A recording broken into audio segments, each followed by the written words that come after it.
bit, comrades. It is Mikhail here. And we are now going back into the Masses Travels. We're going to start the final part. So, oh damn, okay. I guess I was a little quick on that one. And here are Arknights. Anyway, let's... What? Okay. So that's the final map, okay. There's cosplayers on this map too. Okay, those two, right. Okay. Wow. Sure. Oh no, that's the wrong one. There we go. Sure. Let's yeah, let's. Oh no. I did put shining in there. Good. Let's go.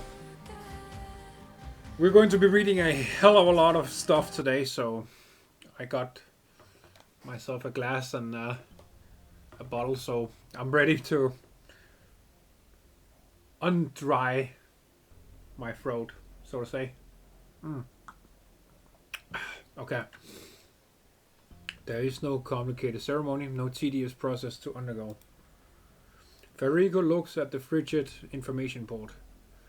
All it takes is a flicker of his halo to reveal an infinity of sights.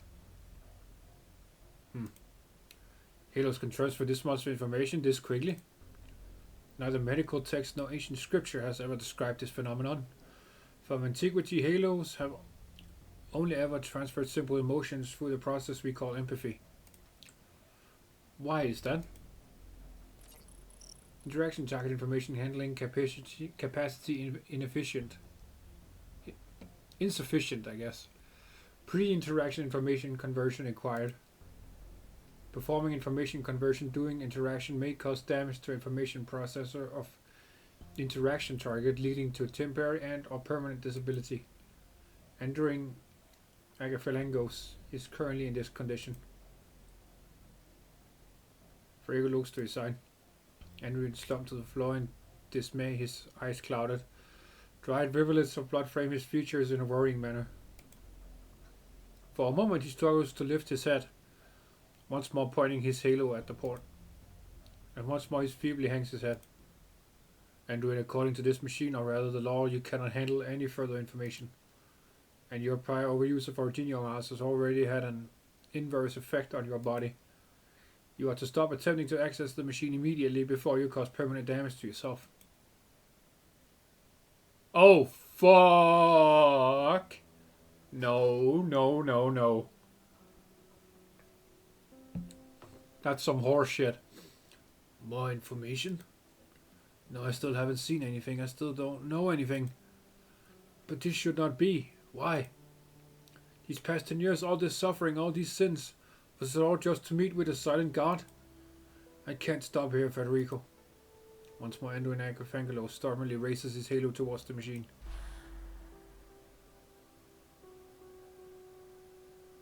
The child? Is this yet another dream? It's not. The law would not construct a dreamscape for you alone. What the fuck? Federico chose to communicate with the law in its own language while you cannot understand it, nor are you willing to accept such an impersonal tongue. It is you, word by word, line by line, translated this language into what we see now. If this is not a dream, then why are you still alive? Because you wanted me to live, nurturer. I stood off that ball myself, you were there. Not only did you want me to live, you had great expectations of me. You hoped I would live a happy life. You hoped I would break through the dome of the Shrine Nursery, that I would fly up and touch the sky. You hoped to see my feathers shine in the sunlight, to see my talons clasp frolicking muskbees. You looked up at the tall tree in terror on the intercity net, holy fuck, on the intercity net, didn't you? You thought that, since I'm an arbor beast, I would much rather climb a real tree than comfort bells. I did. Atop the mountains of Sami and amidst the tree forests of Bolivar, there are great trees straight out of legends, stouter than the Tower of Revelations, taller than the Basilica.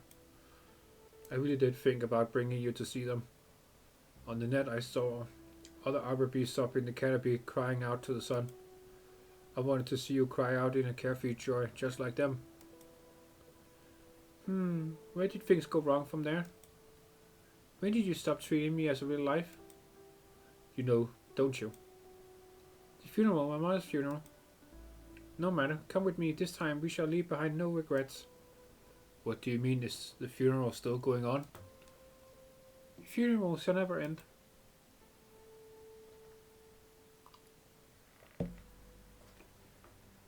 He is unresponsive. Is he suffering from the same condition as the Pope? Negative. Anduin Anguiphangulos is still suitable and is currently pre-processing information. Hypergryph, prerequisite information synchronization complete. Now assist in bringing the transfiguration to completion.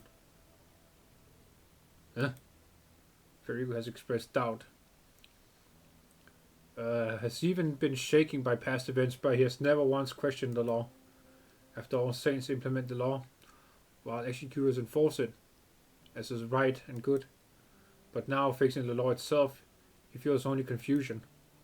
I still have doubts. The ultimate purpose of the law is to grant halos to all organic and inorganic matter, this I know. But choosing the Summit of Nations as the method of achieving this is the decree of the law? Affirmative. It is far too inefficient, and its feasibility is questionable. The Summit was meant to found a terror-wide religion, something unprecedented in the civilized history of this land. More proposals, negotiations, and revelations of miracles would be insufficient to achieve this.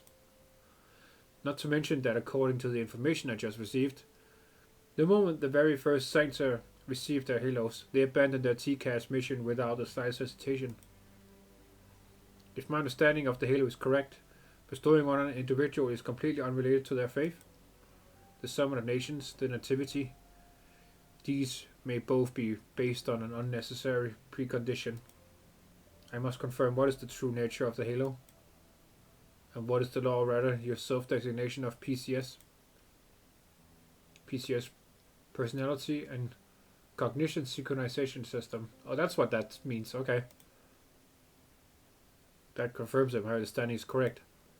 Since the law is able to synchronize personalities and knowledge, why not simply synchronize everything directly?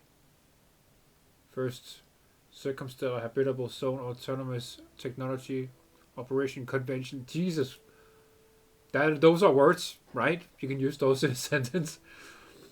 The synchronization of a vision of personality or cognition must be initiated by the target accepting said synchronization or revision. Convention, a form of regulation. Is the law restricted by any other regulations? Who established this convention? What mechanisms ensures it is followed? The ability to enforce this convention no longer exists. Huh. I am super confused right now. I'm just reading. I have no comment on any of this. I have no idea what they're saying. Far above my pay grade. Regulation that nobody can enforce is pointless. A law unrestricted by its regulation should be able to ignore principles and break taboos. Which means I still require an answer. Why were halos used only for empathy before all this? The answer I obtained earlier was that a majority of humans, rationally, are able to withstand the direct transmission of information via halo.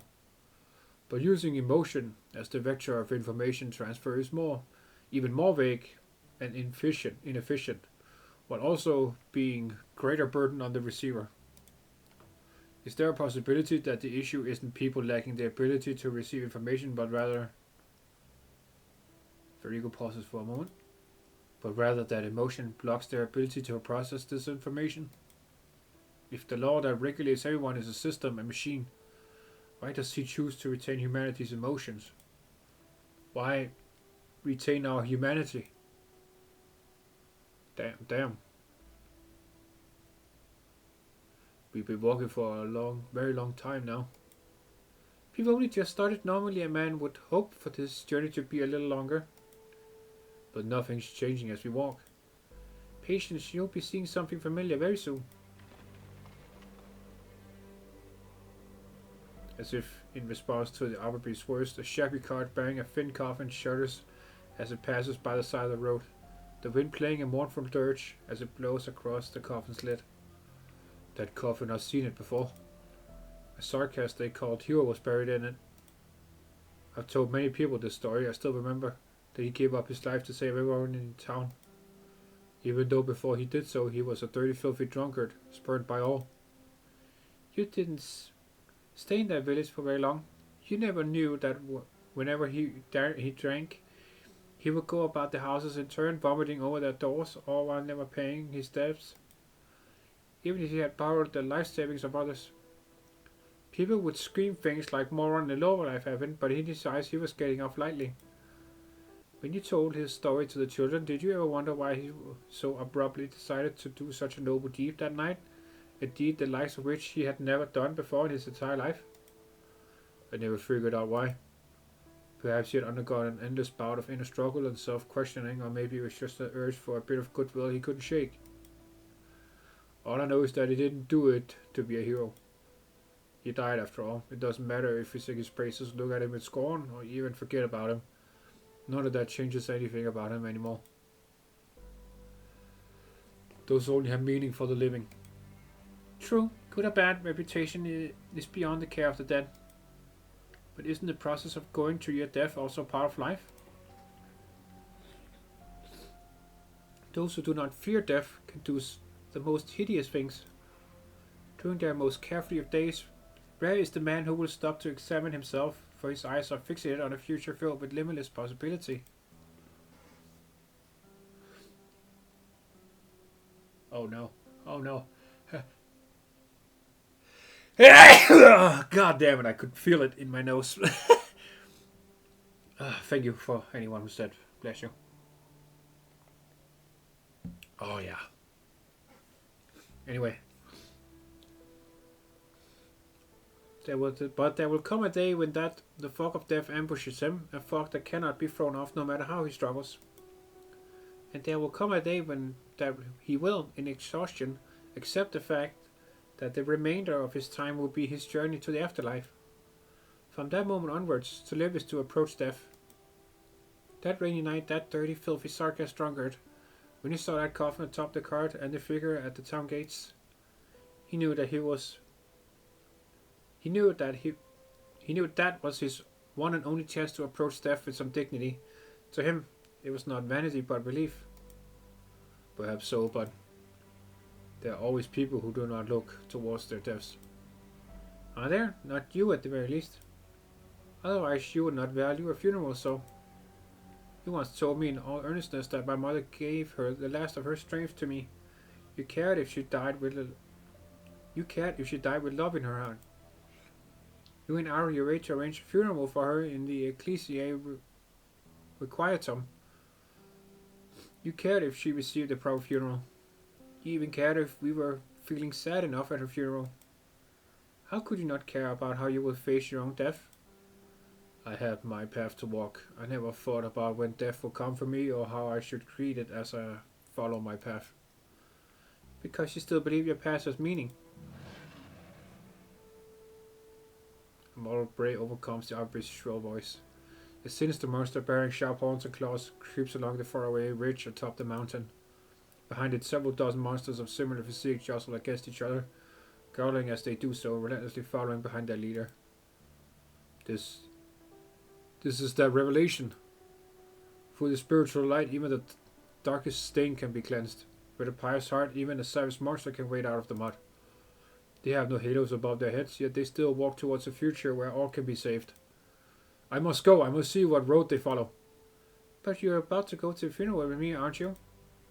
You want to make up for past regrets, right past wrongs, to look upon me as truly alive once again, to give me the happy life I deserve? Is that not so? But you said the funeral will never end, if it's just another momentary distraction. I must go. No need to explain yourself.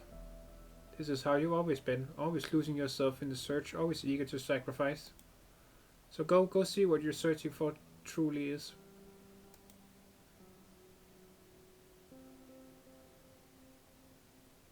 At the end of the trail of horns, the Pathfinder stumbles his way towards revelation. But time overtakes them. Before his eyes, the pack of fearsome monsters sprout halos and wings of light like newborn beastlings, dazzling in their brilliance. The pack leader no longer creeps along the ground. She stands, her jet black skin peeling away, fluttering through the air like snowflakes. With every step she takes, her form becomes clearer until Andrew recognizes her from behind. It is a sight he can never forget. Yeah, I was about to say it was the matriarch. Yeah, Kev. That's Kev. Why? Kev, a Lateran name meaning hollow stone or stone-bound law. The first saint of Laterano who named herself after her encounter with the law. However, this ancient name she gave herself has been buried deep within the annals of history alongside her true face. So the future I worked so hard to find, that future we were all saved, was just a past deliberately buried. It was just the road we came in on. Always losing yourself in the search, always eager to sacrifice. You did not stop to sacrifice yourself. You sacrificed Lemon, you sacrificed Mustema and Fiametta, you sacrificed your brothers and sisters of the Pathfinders, you sacrificed me. And all this time you never even knew where this path paved with sacrifice led. All you had was blind faith. Tell me, Nurturer, do you want to save everyone, or do you think only of consoling yourself? Similar tale to that Saka's drunkard, isn't it? Your so-called path is merely your one and only chance to approach death with some dignity. You think only of saving yourself. No matter, I can offer you even greater salvation. Look, we've arrived at the burial ground. What the fuck? Howard, this is not my mother's funeral. It's not only yours either. Rather, it is the funeral of all things. And then the map begins. Okay, no. We're not that lucky. Oh, fuck. This is going to take so long.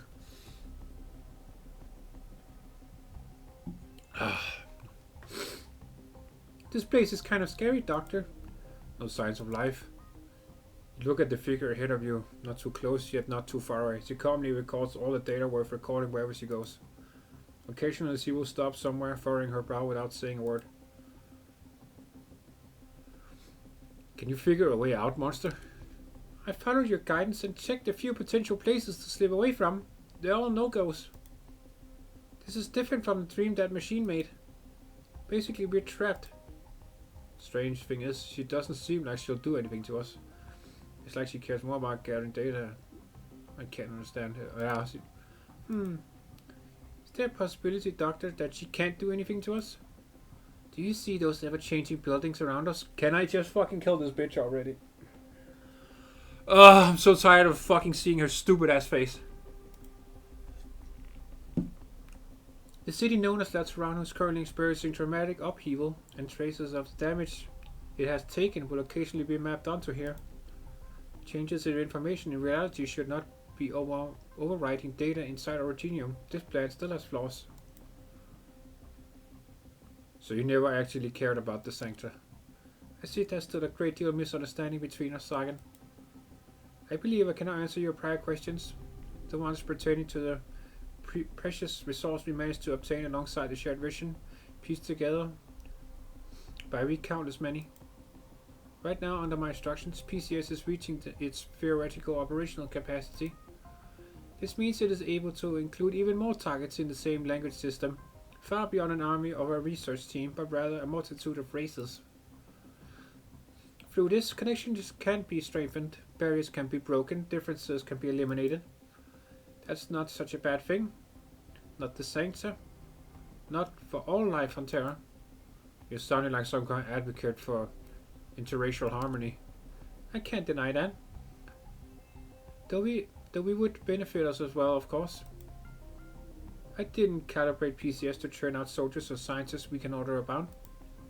Such a plan would collapse at the slightest hint of true disaster. Originium is our only solution. Fuck off with your goddamn Originium bullshit. I don't care about helping you with that shit. I told you already.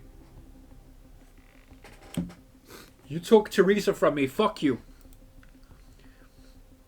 Needlessly complex biological information will only serve to slow its progress, but PCS has the ability to unify the races into an integrated whole.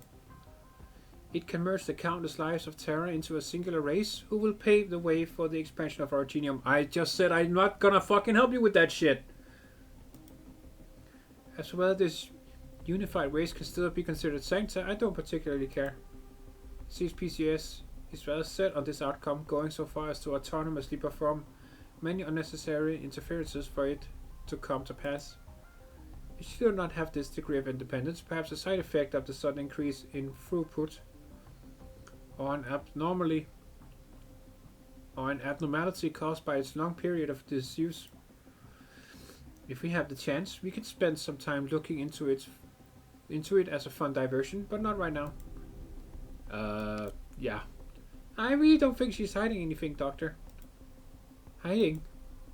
Rather than allowing you to fool around and break my samples, Sargon, I think it would be better if I showed you around personally, just like old times. No. You can fuck off now. The woman reaches her hand out towards you. Nope. Nope. Step back. Go. Get away from me. Fuck you. There we go. Fuck you. You can't see me, but I'm flipping her off right now. Actually, no. We're doing this. No. Like that. Okay? That's how I feel. Fuck this bitch. She retracts her hand, then turns to continue onwards. Good. Get away from me. None of this will stop Sagan. Aren't you interested to see the ultimate outcome? Nope, not with you. Nope. Fuck. God damn it. Get away from me. Oh no, look at this. God damn it, man. Two psycho bitches in one screen.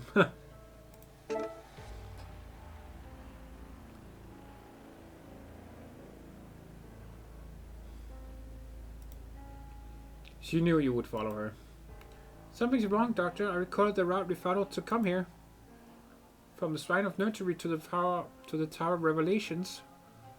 Then onto the Notorial Hall in FrostyMikhail, which means the Sunset Chapel is up ahead. Federico mentioned this route to me once during a chat. And then there's those unusual scenes of destruction around us. They keep being mapped onto here, which means the chaos in that surround is still ongoing. We've been walking alongside them in a whole different dimension. The moment you become cognizant of this, you see the stillness of the sea begin to break. Motion blossoms across the scene in stutter freeze frames. Battle explosions, prayer, chanting. Where's Exusiai on top of that? Of the oh, you see Exusiai. Okay, you see that hollowed monstrosity. You cannot tell if this scene has arisen because of your presence, or if she has deigned to allow you to see it. You should be able to clear your thoughts this way in a safer manner. The place you seek is ahead, the location of PCS, as well as the destination of the Sancta Pilgrims. The countdown has begun, Sagan. Can you fuck off now?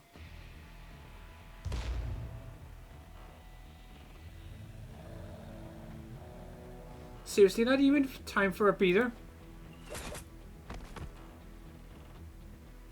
Nice. Keep it quick, Fiametta. I'll cover you while you're reloading. What's with the look? We fought together before. It's not easy to forget how you do things. Cassius.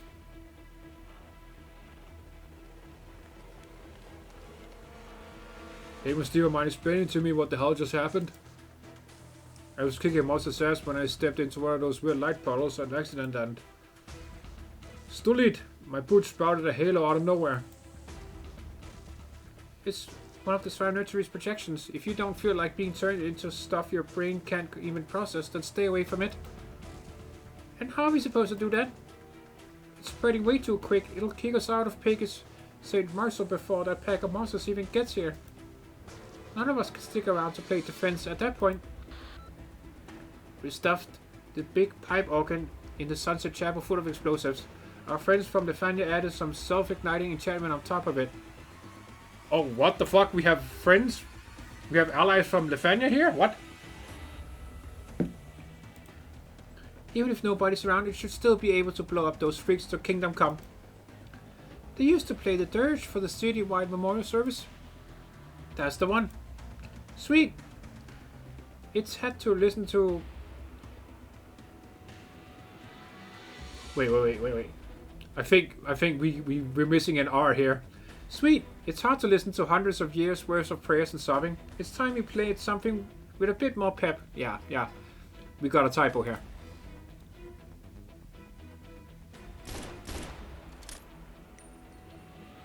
Let's get out of here, Patia. Our spent shells have started getting halos. The Tower of Revelations in Pegasus Ecclesia and the Notorious Hall in FrostyMikhail has been lost. The Sunset Chapel in Pegasus St. Marcel is the last stop before they reach the Basilica. If our bombs don't stop them, then we really are screwed. Ha! If Federico and Anduin were right, and the procession really is headed for the Basilica, I think it's too early to throw in the towel. I've been a legatist for a long time now, so I've got experience with getting places quickly. If we can't stop them from rushing right over, then why not just remove the destination? Look, Mustima, there's a big difference between blowing up a pipe organ and incinerating the entire Basilica. Hey, if Boots and Sancta can both have halos, I don't think there's that big of a difference between the organ and the Basilica. Fine, you're right. Since we can't block or kill that giant monster, we can at least think of a way to make the road not exist anymore. So you'll not be able to reach your destination. You sure we're talking about the same thing here? Let's go. We draw it to the plaza in front of the Basilica. Map? Nope. Oh my god. I just want to fucking start the map, bro. Oh my god.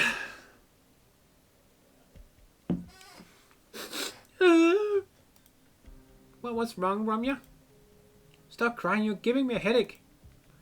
Don't be like that, Hugo. But why do we need to take care of these crybabies, sister? Can we leave Laterano? This place isn't anything like what Aurelia said. Not as nice, right? Yeah, I think so too. So we should be glad we came to see for ourselves. Otherwise, how would we have known Aurelia lied to us? I don't know, that just sounded weird to me. Anyway, we were rather lucky this time, weren't we? Once Aurelia comes back, we should give her a good talking to. Right, sister. Let's continue with the story, children. I'm scared. No need to be afraid. Listen, we can still hear the bells, right? The bells of the holy city will protect us. But the sounds are so loud and scary. Hugo, Giselle, do you hear them as well? Nora gathers the children to her side as best she can. She takes note of the fear twisting the faces of the sanctuary children, the halos flickering like mad. Is it empathy? That monster's empathy. The possession's empathy, an entire city's worth of empathy. We're so far away, and yet all Noella can do is stay silent. She is no sanctuary. What she is dealing with is not a gang of Singa's mercenaries. The complex and mysterious knowledge floating around in her mind is of no use. She cannot even say how she got to this point.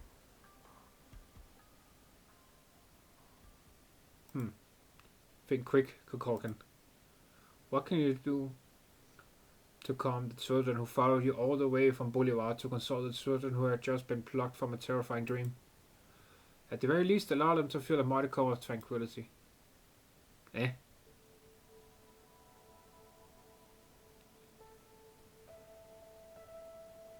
Oh, she's singing to them. Oh, that's nice. Wait. East of La Unidad. Let's run a holy city of white. Well, yeah, it's a hymn. Senior Nurturer taught it to us. Sister Noella? You all know the words, right? There the earth hides no bombs. There the fields share wheat most bright. Nice. Okay, let's get this. A abode of our Lord, fond of parental love. He hears our prayers, he grants our wishes. All shall bask in his love. The Kukulkan thinks back to the past. The gravely wounded nun closed herself off from the world as she sang, until pain and night melted away into her song. The Kukulkan sings once more this song she has sung 100,000 times before. It no longer matters who wrote it, or if the Laterano within it will ever answer. She does all she can to calm her nerves so she can sing in tune. Slowly the voices of the children join the chorus, echoing out from the room, blending with the distant peals to form a radiant glow. All shall bask in his love. At the very least, they still have this song. It might be of no use, but at least Norna reaches under the hem of her habit, holding her axe tight. Now stage! Okay, I'll go fuck myself. Reverend? I can ask our blessed companions to sniff out her position. There was a time when, with her gun knight armor and custom rifles, she would break the Guardian gun kill record over and over. Fighting her will take time. The procession can wait, Velov. Focus on your work, I'll handle this myself. It's been 10 years, I'm surprised this private frequency still works. I wanted to ask the folks at the Notorial Hall to delete it a long time ago, but I keep forgetting. Guess I've gotten old. The real surprise is you, Aurelia. Why didn't you take off your armor when you left Laterano? Without it, how am I supposed to settle things with you, Magister? You really hate me, don't you? It seems the Saint was right. The best motivation for the Aurari to return to the Holy City are hatred and loathing. Heh. So you're saying this mysterious fall that affected all of Terra brought out their bad side? That might be so for others, but for me, you know better than anyone else. Naturally. I will never forget what you did to me. In that nomadic monastery, you wounded me yourself.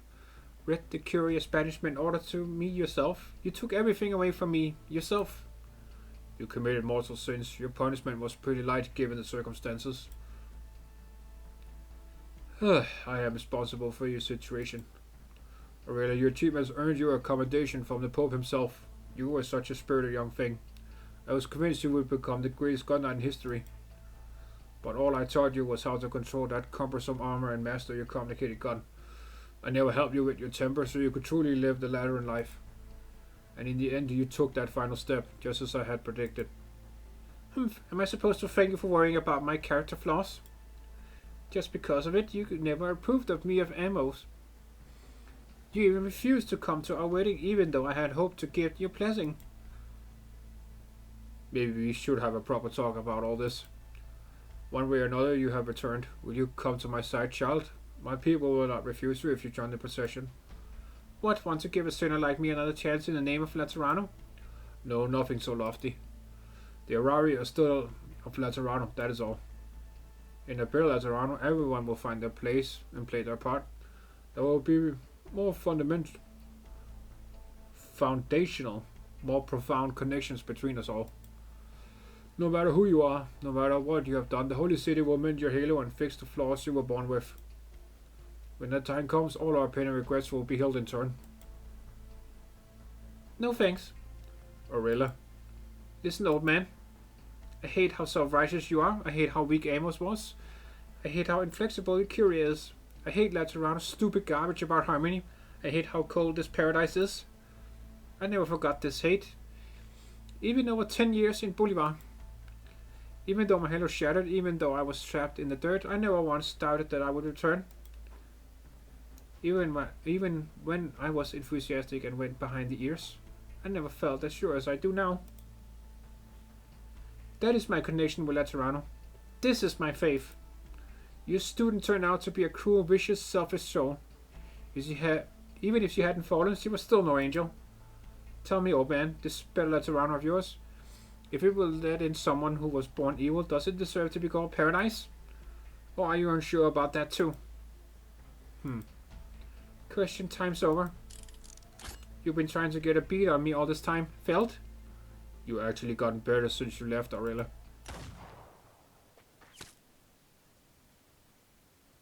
What? What the why? Why would you take a bullet like that? Peg, you stupid idiot, why? He has armor, he doesn't give a fuck. You have a suit on. Okay.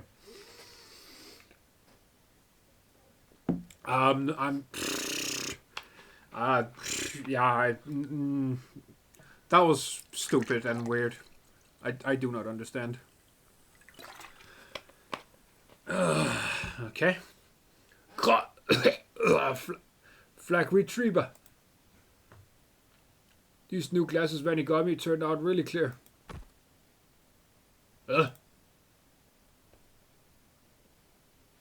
Oh, that's... Oh, okay. Perf. Alright. Alright, let's see this stupid boss. Fight me, matriarch, you stupid bitch.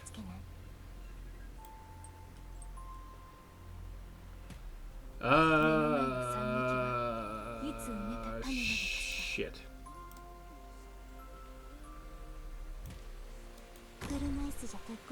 How?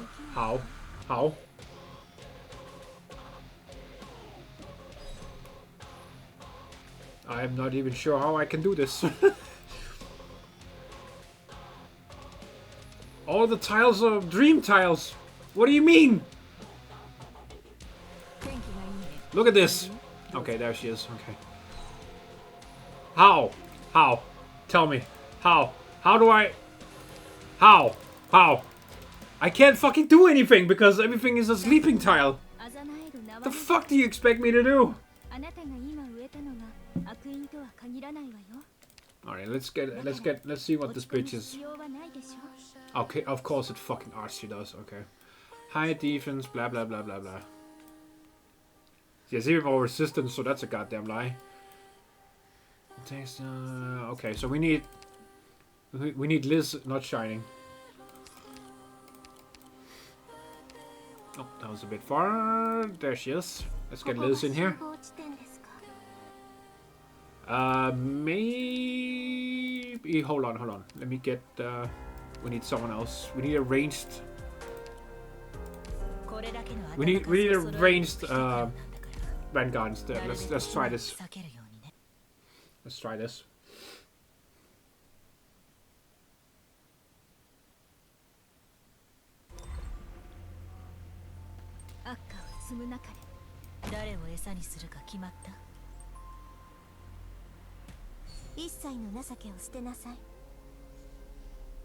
Mm-hmm.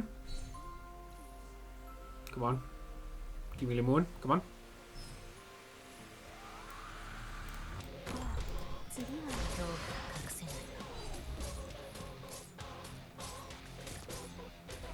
All I want right now is fucking Lemon, bro. That's all I need. Okay, no.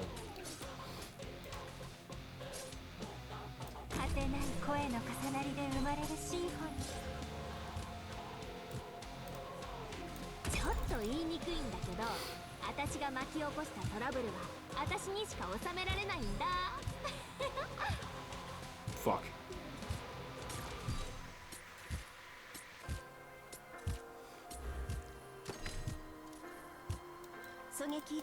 Nice. Do it. Yes. Nice. Let's fucking go.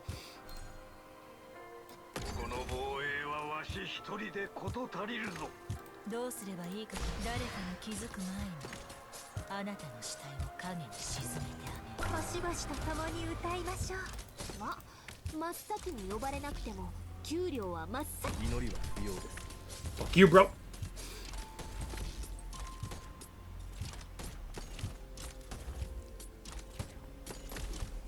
No. I need Liz. Come on. What?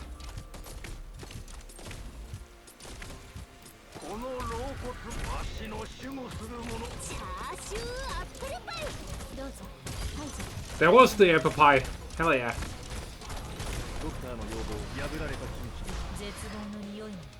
Wait, what? Oh, okay. That was... Oh, shit. Okay. That was easy.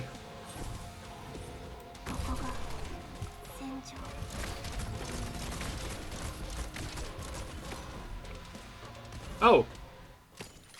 What? Oh, shit! Oh, that was not the whole stage? Oh, hell nah. We got a... Oh, no. Okay, she flies now. Okay, okay, alright.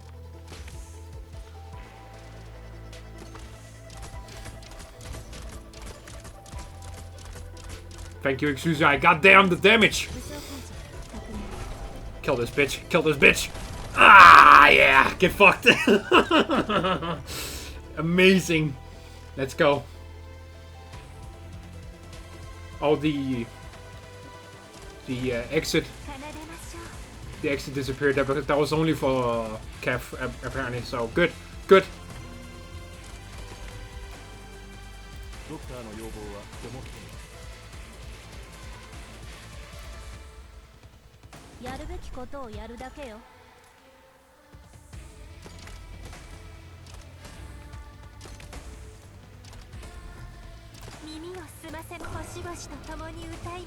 Nah, bitch.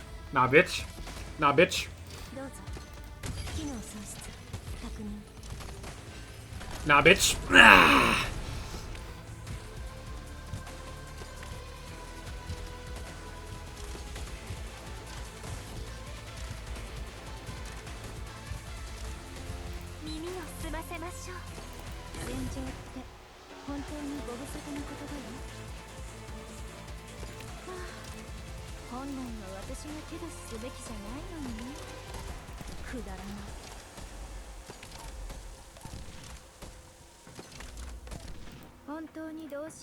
Come on, I need healing. There we go. Wait, what? That was it? What? What? Seriously? That was stupidly easy. What the fuck? Okay. Okay, that was... No way. That was the easiest boss of all time. What the fuck? No way. Dude. The fucking Witch King and... Oh my god. We have so many difficult bosses, but this... Easiest boss of my life. What was... No way, that was... Was that for real? Oh, come on, dude. She didn't kill anyone. She barely even got... close to the blue box. Oh my god. Wow. Okay. Well, I'm not complaining. I'm just surprised. I was expecting far more. Okay. Okay, cool. The saint drags her massive body along as she walks at the head of the procession. The saint named Lemuel jumps around, pulling out gun after gun like... Fuck. Prestidigitation, raining a hail of gunfire onto her quarry. But the saint barely even spares her a glance. Just kill that fucking thing.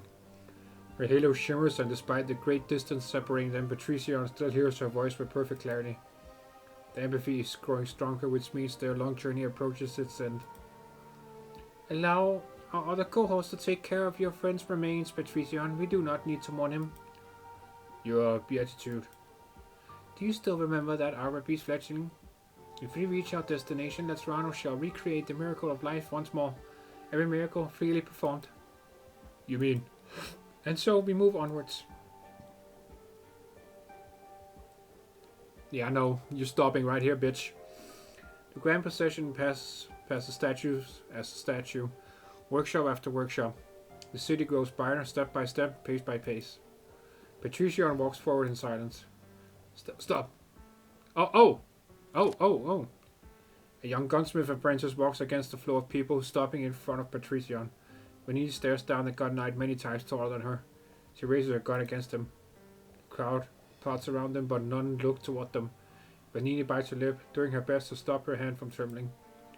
You are his apprentice, yes? Magister Paganini, where is he? He warned me, so in the dream I hid in the workshop. After I woke, I still hesitate for so long. Right now you're scary. That's around scary. I don't know what's going on. I don't even have a patent firearm. But I can't just hide and wait. So you made yourself that gun and came to stop me? That's very brave of you. But do you see this procession, my child? We will birth a miracle, one that nearly all of Lateran's will be part of. It's not scary. That's got nothing to do with me. I'm not very good with words. I couldn't think of any worse ones. Magister Paganini was my only family. Oh shit. My only connection to Laterano. Your only connection, huh?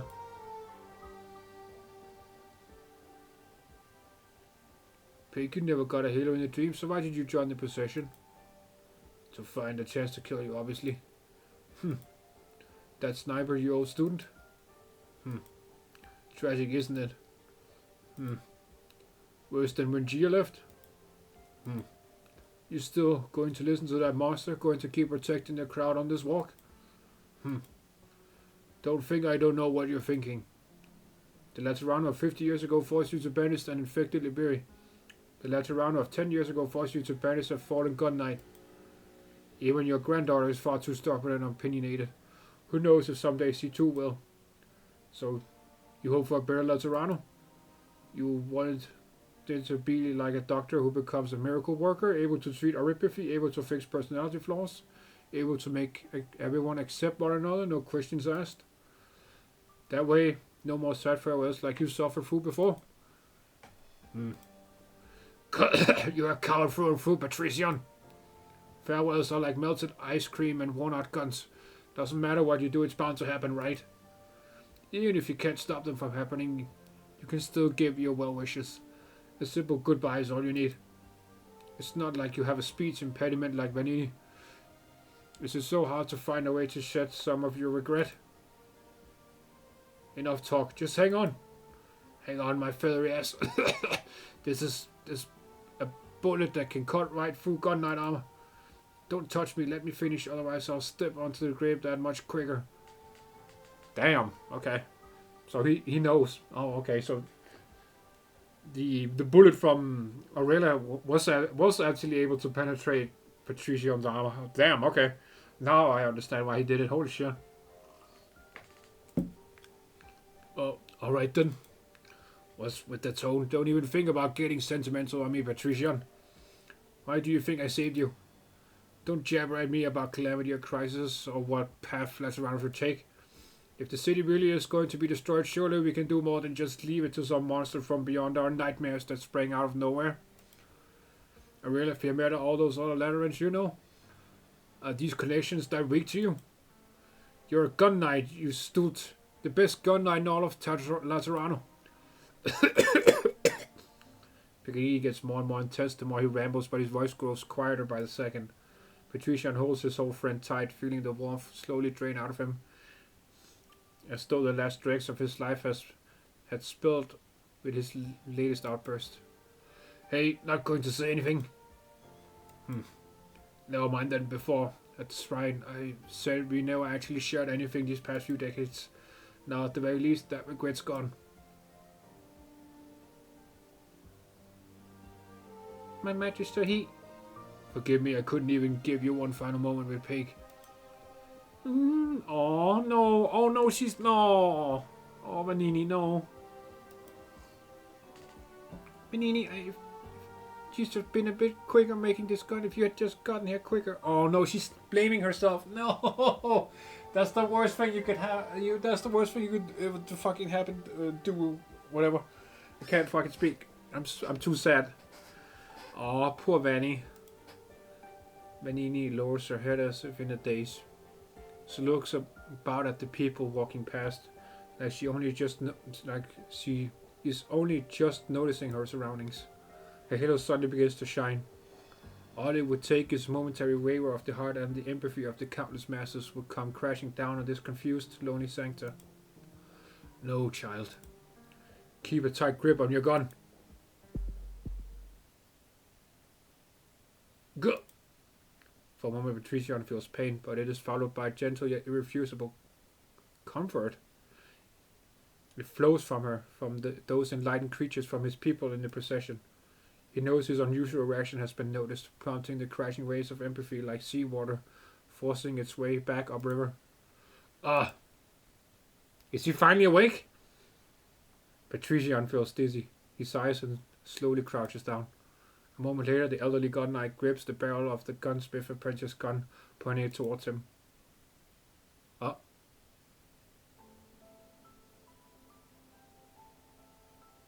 Venidi, I got your name right, I hope. Oh.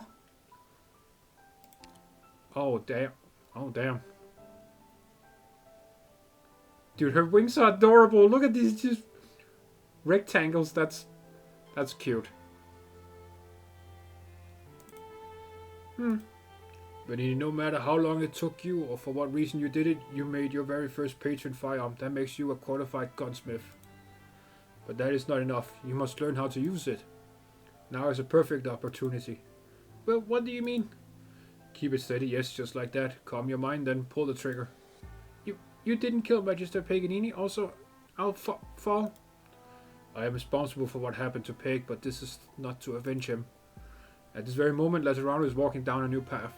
Faith flow into faith, and new prayers congregate into a collective consciousness. Collective consciousness. That's a fucking Metal Gear Rising song. Hell yeah, dude.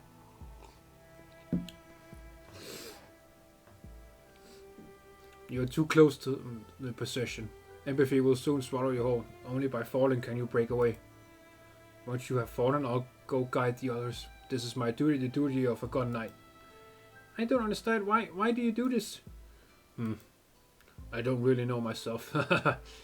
I'm an old addle-pate, after all. I have no idea what that is.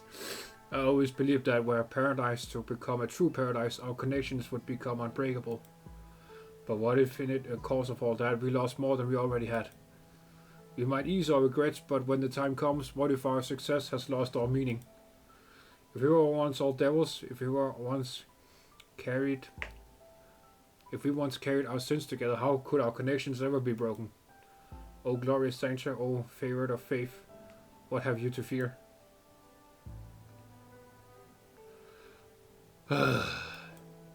Venidi, go fear not falling into hell. This is the first lesson you should learn, and I'm right with you. She did it!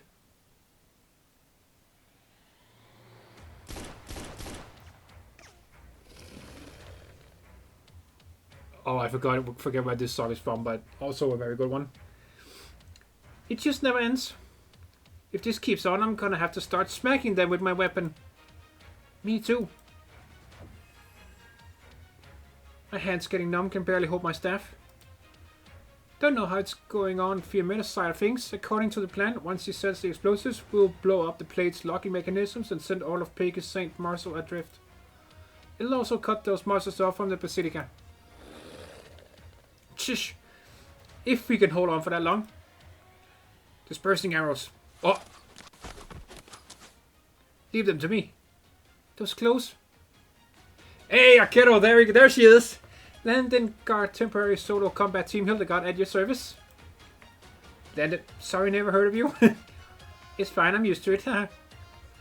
That's my operator right there, hell yeah. Some of my Sanctus sisters are in that procession. We were running our business when we got called back, and then we went through a whole bunch of stuff. How should I put this? Even if everything that happened was fake, and Landon Monastery hasn't actually been given important responsibilities by the Curia. As long as I'm here, Laterano will once again remember the name of Landon Monastery.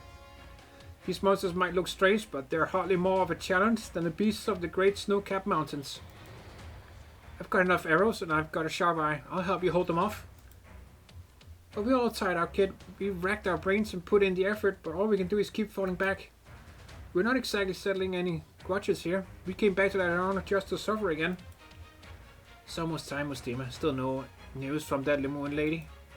If we can't disengage the defenses on the plate lock mechanism, we won't be able to blow through their armor plating, right? Let's just cut it here then. If those guys reach the Basilica, then what happens? Everyone more or less becomes Sancta? What's that got to do with us? Look around you, we can't even cobble together a single halo. All our long-awaited reinforcements are just one breathing on. We've got entire cities worth of heroes people against us. Why do we alienly have to hold them all of them off? Come on, come now, that's not the best attitude to have right now. Because right now we are the only ones who can. We're always having to bust our asses doing things ordinary science take for granted, right? I had a little accident, as you can see. If I hadn't become a legatus, I don't know what I'd be doing right now. I said I was going to be doing messenger stuff when I left the holy city, but I was just wandering around, really. Wandering to places without any sancta, places where those black horns on my head didn't stand out. Places where silent empathy is the norm. It was hard. It took 2 whole years before I could look my friends in the eyes again without breaking out in sweat. Liberia, fallen angels, we're obsessed with assimilating or getting old lives back. After putting all that effort, why go with the hatchet job? Well, how about that? Oh! I never thought I'd hear those words coming out of your mouth, Mustima. Promise me you'll forget you heard anything. Forget what? How did things get on your end? Nice, nice. How did things go on your end? Good news is the bombs are in place. Bad news is I was afraid they wouldn't be enough to blow through all the lock mechanisms, so I shoved the rest of the grenades of my grenades in there with them. Which means I'm all out of grenades to shoot at these things.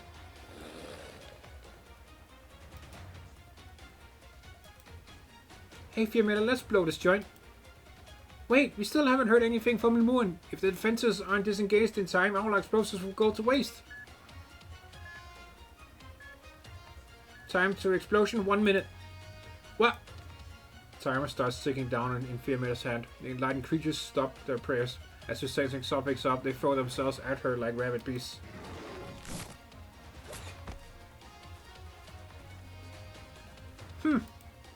Nice. Nice, Arkedo. Yeah, the guy reaches for a crow. It's empty. I thought she said she... 2 seconds ago she said she had plenty of arrows. Now she's empty. What? What? What? 50 seconds. Sorry everyone, hope I'm not too late. Who's this now? Oh, there she is. Oh, yeah, more Hortus Escapismo music. Fuck yeah. Sick, bro. Sick entrance. A wheelchair suddenly breaks, throwing up a cloud of dust as it screeches across the ground. Its rider spins at the left wheel as she hoists her rifle with her right hand, her long hair fluttering in the air. You're right on time. Good to know you're still in sync. The two of you will never guess how hard I beat my old wheelchair speed shooting record after I broke through their cordon around the 7th Tribunal. 40 seconds. I heard what you said just now. Fallen Angels, Liberia, Alieni. I'm inclined to use another term to sum up our relationship. Friends, countrymen, Laterans. I've solved the permissions issue. The lock mechanism defenses are engaged. Everyone retreat to the Basilica doors. I'll hold these monsters off. 30 seconds. You're going to shoot them the moon, you'll fall. I hate to admit it, but I can sense what you're thinking. Just shut those mouths of yours. Laterano doesn't need to be saved by you. Like this. I take a bullets loading, and the thrumming of the monster's hearts reverberate through Limoon's ears. She's nearly face to face with them, going against every sniper's instinct she has. She listens to her own breathing, calm and steady. Under these conditions, how fast can a sniper fire? Time to fight out. Holy shit! She's gonna fucking basically melee snipe them. What the fuck? That's fucking sick, dude. Lemurian Cardinal of the 7th Tribunal, in the name of Laterano's national security, I sentence you to death. No matter the cost. That's so sick. 5 seconds. Oh shit, yeah, she's fallen. It's done. Lemurian, your halo. You alright? Feel anything weird?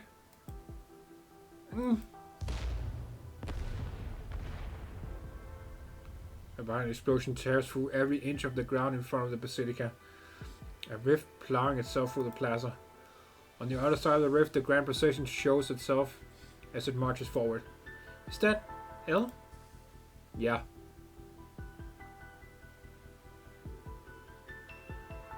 Hey, turns out it was my sister and crew. They did a real bang-up job.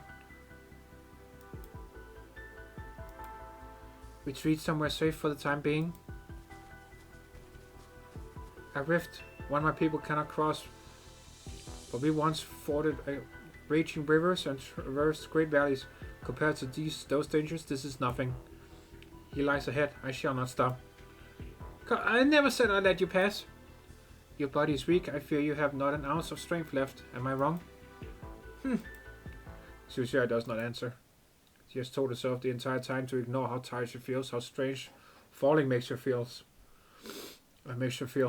She continues her barrage against the saint's colossal body, but once again to no avail. The saint makes no moves against her, rather she continues to cradle her, the same way she did when they left the dream. Never before has such a strange cradle been seen, one made with the malformed yet mighty arm. Even though you know the entire truth of both past and present, even though you know we are working to create a new miracle, like the birth of Laterano, even though you know our journey thus far has been awakened by our Lord to ensure that in the future, but with but a hair's breadth separating destruction from continuation, the sanctus shall persist. Why do you still stand against us?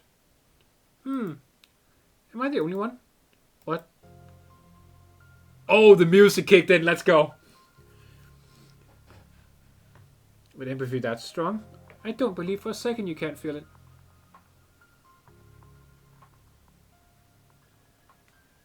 Oh, our homie Amos, dude. Hell yeah. Rip to this dude. He was great. After so many long years of waiting, I finally got my chance, but it was all just a dream. The dream's fine too. If it's all a dream, then I don't have to worry about anything. Maybe getting shot here doesn't mean anything in reality. If this is a dream, then I shall wake. If this is an obsession, then I shall shatter it. Let us only speak of redemption after that. Benigni girl, fear not falling into hell. This is the first lesson you should learn, and I'm right with you.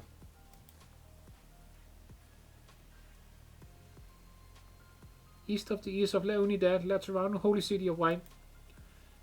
There the earth hides no bombs, there the fields share wheat most bright. All shall bask in his love.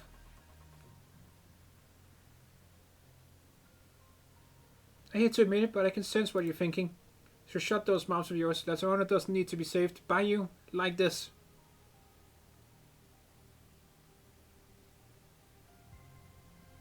I'm just an ordinary Laren, nobody important, and I don't have any special skills. Oh, don't say that. You're an amazing messenger, and you're a good driver too. So when I listen to you talk about the origins of the Sancta, the history of Laterano, the essence of faith, the crazy truth behind the life we're used to, I was shocked right down to my core. If things really are like you say, then the life we enjoy in Laterano really is a kind of miracle. But since I'm just an ordinary Lateran, while you were explaining everything happening around us, all I noticed was how nobody looked happy at all. Shouldn't Laterano be a happy place? If lots of our people will suffer when we complete this journey, how am I supposed to believe you can make the miracle happen? Wait, no, scratch that. How am I supposed to believe it's a miracle in the first place? So even if I wasn't around, there'd be other sanctuaries to stand against you. I shared all I have seen and all I have experienced, yet you still choose to turn away. The path of the sanctuary is a cool one, our faith paved with sin and suffering. Have their years inside this peculiar distorted paradise left our brethren so weak? Ugh, you're not getting me at all. Maybe I should be asking what you asked me earlier. Why you? I have already told you my answer.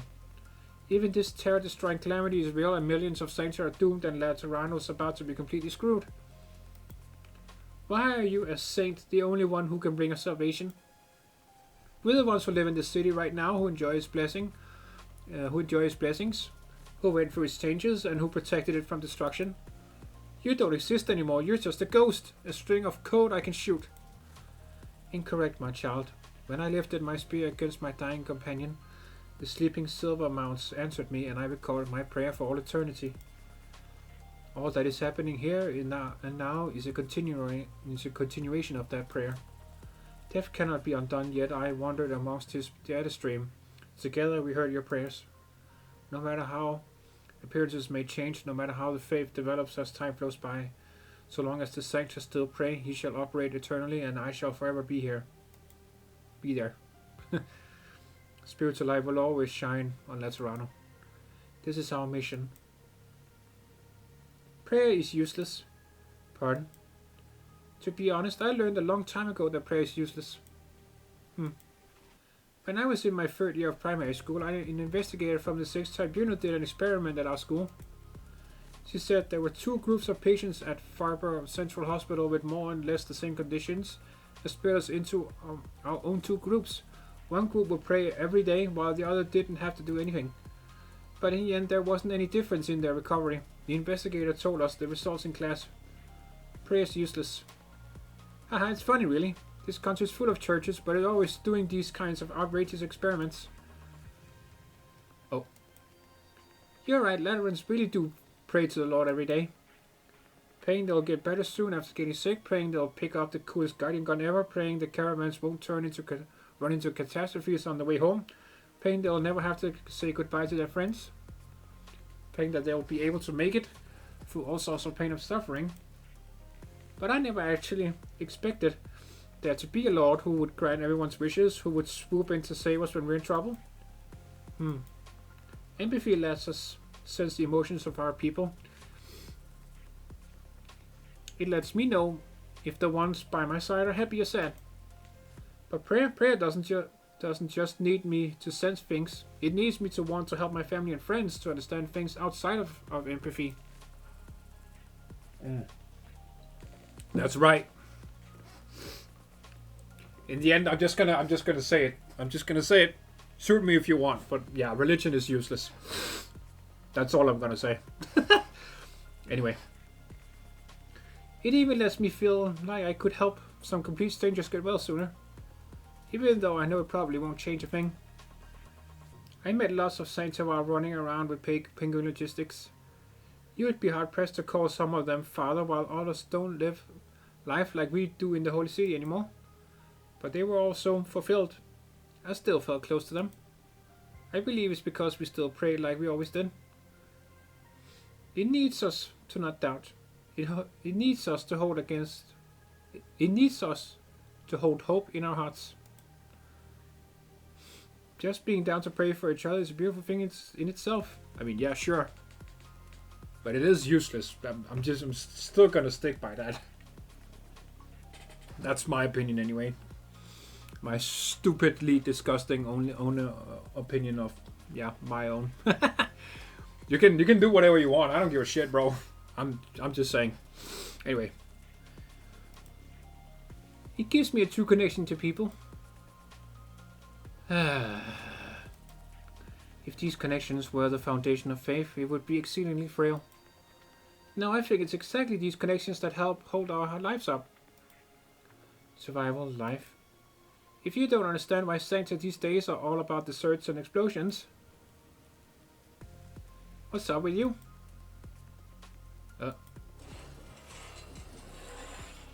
Satan suddenly becomes exceptionally restless.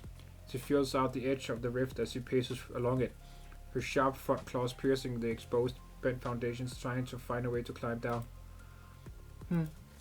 This rift you have opened allows me to sense his signal much more clearly. He is below the basilica, calling out for me to approach. No, why is his signal in such disarray? He is anxious, uneasy. The Creator has already revoked, or perhaps there are other threats forcing him to change.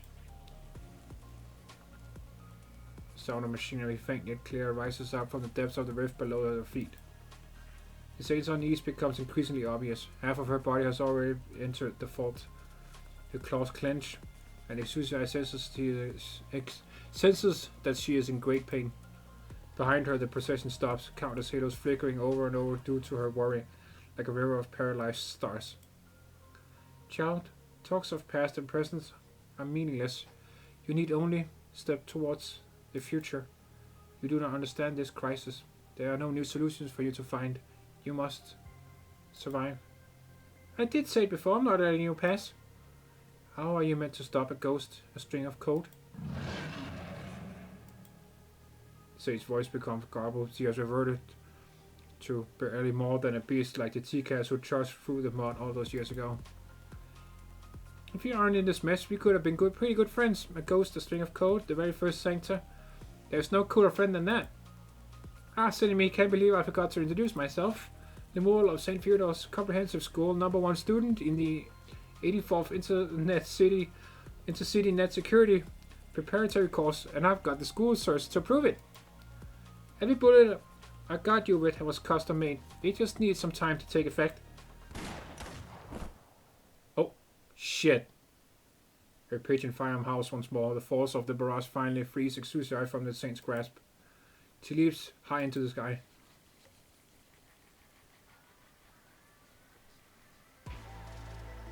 Ha! Nice. That's fucking sick.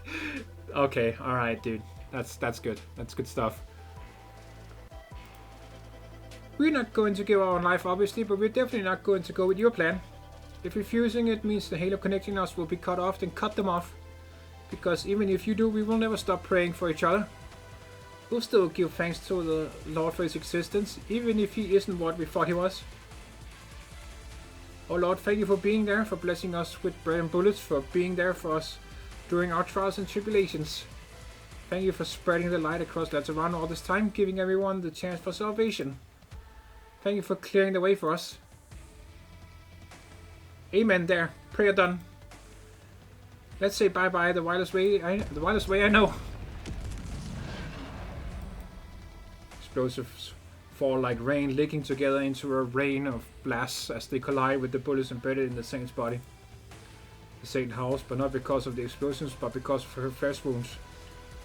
Not because of her flesh wounds, but because of the strange dissonant sound caused by the ammunition as it scrapes across her skin. The sound of data being erased. Divine Judgment, traditional. Rock and Gospel. Barrage Sky Sharing. Apple Pie with Chesu. Nice. So what's happening with these two? Retain humanity's emotions. Retain humanity. Negative. Humanity does not exist. Variable referred to as humanity is a byproduct of Virginium. Oh shit.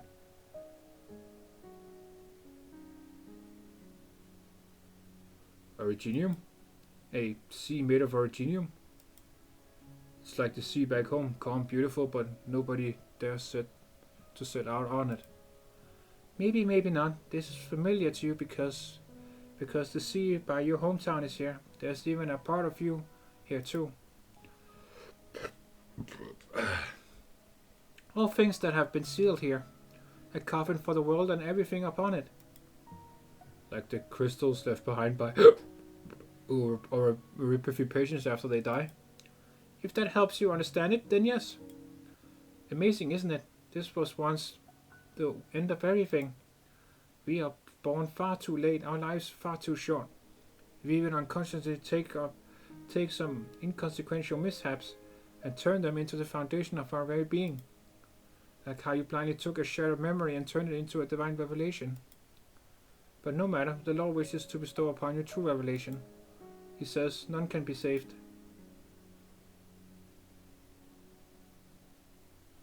Originium to originium, dust to dust.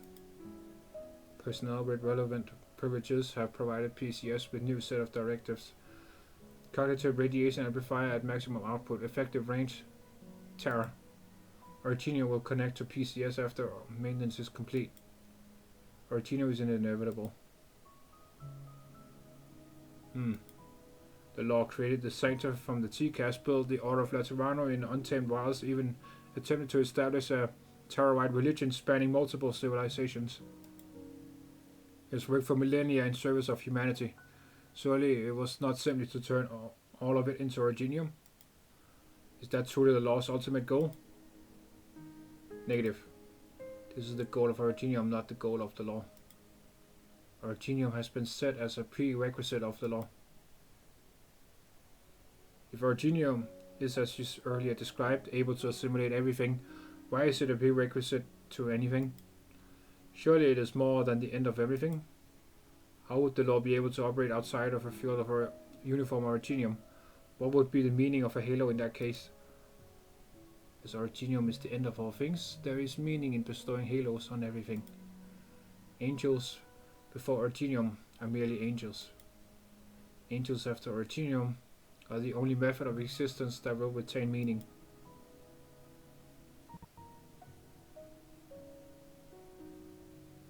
None can be saved, so not even Laterano as it is, a cramped paradise can be preserved. It cannot be saved nor preserved.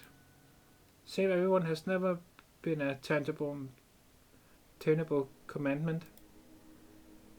All things must towards death. The only way to save them is to see them off. Grant them a dream, a bearing to hold themselves to. Hide their blemishes, espouse their brilliance. By doing so, you allow them to gladly accept their final journey. Like how you saved yourself. Granting dreams to others is a placebo. No, I won't accept that. If I had truly shamelessly clung on to a false dream, put myself through a crucible for more than 10 years,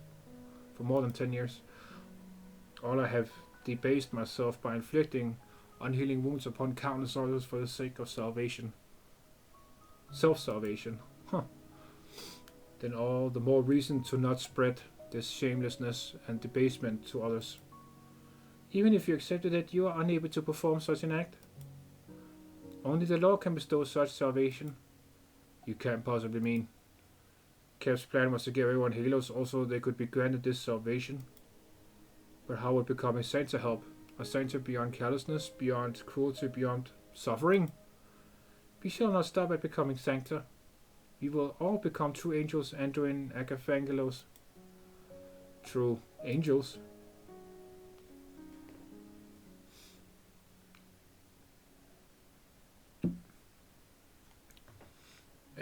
Agaphangelos? I don't like this name. It's too long and hard to read. It doesn't sound like any of the other names here. This is my surname before your father left. He kept telling me he hoped I would give it to you. Oh, it's his mom, damn. But Mama, yeah. I know it's strange and hard to read, Anduin. If the other children knew you had this name, they might say hurtful things to you like, there's that weird boy. As you head out further afield, bandits may think you are a rich foreigner, while the Inquisition might assume you are selling up to no good. Which is why I hoped you would never share it with others. Stick with a simple name like the other orphans here. I hope you will keep it in the deepest recesses of your heart, a place where your happiness, anger, sorrow, and joy cannot touch. But I feel really sad right now. I don't know if there's anywhere in me that doesn't feel sad. Is there really a place like that in my heart? Of course, Anduin. Everyone has one. I hope that when you think of this name, you will be free from suffering, grief, frustration, and strife. Forget the dying and the hungry by the road who claw at your ankles. Forget those in despair whose minds were eaten away by the sea fork and the flesh they chew on. Forget the mustard doll your father made and my finskill soup. Forget the storybook you keep beneath your pillow and the brush you found in the old chapel. But I don't want to forget them. It's just for a little while, alright? I hope that when you think of this name, you will find tranquility, the tranquility of emptiness. One day you will need this peace. Promise me, Anduin. Alright. But I still want to know what this name means. Angel in Lateran. It means angel. Oh shit, okay, damn. Tranquility. Yes, a very adept descriptor. Behold, even as they come, they do so in silence.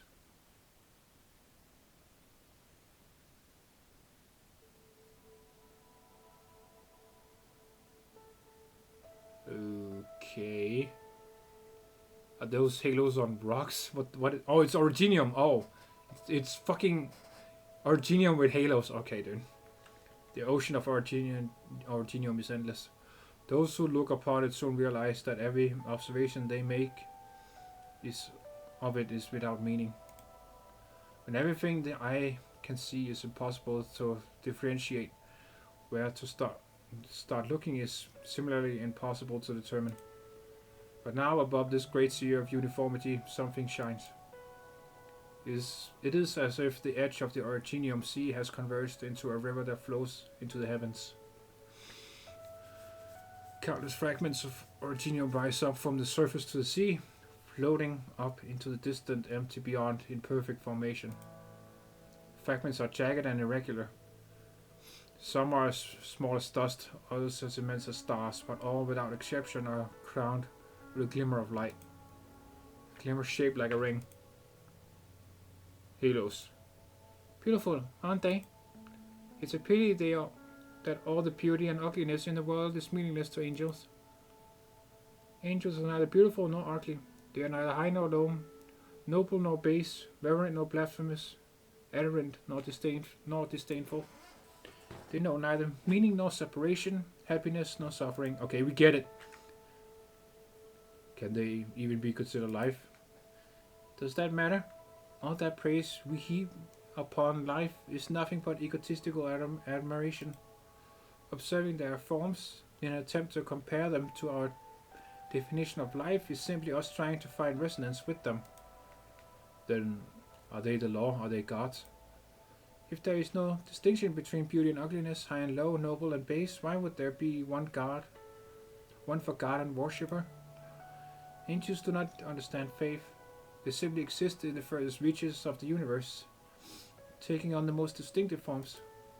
It was our forebears who encountered them, shamelessly disturbing them as they did so. In their name, we created a forgery of a dialectic of God and worshipper. If all our emotions, ideas, and actions have nothing to do with angels, what does our future have to do with them? It is because everything we are has nothing to do with angels that we should become them. Now this is only a possibility, but when they created the sense, when everything is submerged into this ocean before us, a time of stasis, uniformity, and meaninglessness, a saint within can take on the form of angels and enjoy an eternal existence, where they shall shine forevermore. This is the final answer we shall submit to death. This is his gift to the people he has guarded for thousands of years, his final blessing and salvation. We drift just as we drift between past and future. We flicker just as we flicker between reality and the void. Angels know not beginnings or ends. Angels know not increase or decrease. Angels know not life or death. In an existence where nothing exists, we can only exist in the form of angels. Again, I have no fucking comment on any of this. I'm just here, dude. Far above my pay grade, all this philosophical bullshit. I don't understand any of it, and I don't really care about it. So these are true angels, incomprehensible to the point where the law cannot directly describe them, instead defining them by what they are not. Immaterial to the point where taking the form of angels allows one to continue to exist after becoming Originium. This is the existence the law has chosen once everything returns to Originium. Affirmative. If this is the ultimate purpose of law, then as a saint and an executor I should implement and enforce it. Unless the law itself is a paradox. I have one final question. Explain to me how, if angels truly are, as you say, without beginning or end, increase or decrease, life or death, then why do you have such a strong desire to exist, to continue to exist?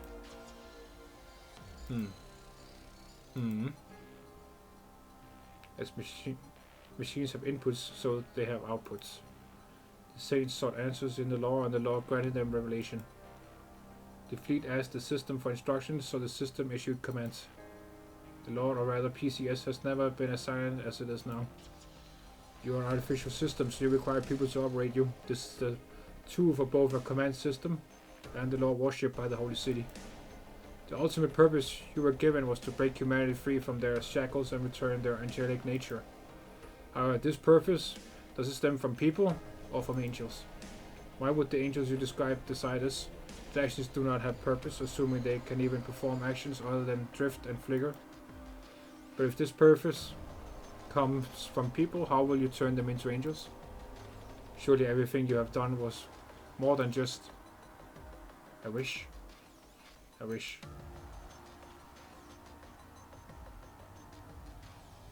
Oh my god, it keeps going! No, stop! I still have a fucking story stage after this. I know I do. Fuck off. It actually is going to be 2 hours. Someone told me on my 10th episode that I was going to be reading for 2 hours, and I was like, how dare you threaten me? Oh my god. It is going to be 2 hours. Oh god. Oh, I needed to stretch. Oh, okay, alright, let's continue. Nurturer, I shall now grant you salvation. Guide your people to angelification. Guide yourself. Be free from suffering, grief, frustration, and strife. You will obtain tranquility, the tranquility of emptiness, as shall those you have helped and harmed alike. You need not live as an egotist, a villain, a traitor, or a fanatic. Nor do you need to die as one. Edwin feels more tired than he has ever been before, as if an entire lifetime's worth of burdens have been pressed down onto his back at once. The Hypergryph was right. He really is like that sarcastic drunkard, acutely aware. This is the last chance he has. If you want relief, this is the only way. Relief. He only needs to hear the words, crisp syllables, to feel joy, to want to fall to the ground and weep until he has spent all his strength, then fall further into the deep slumber. Oh, God damn it! But he uses that strength to instead open his clouded eyes.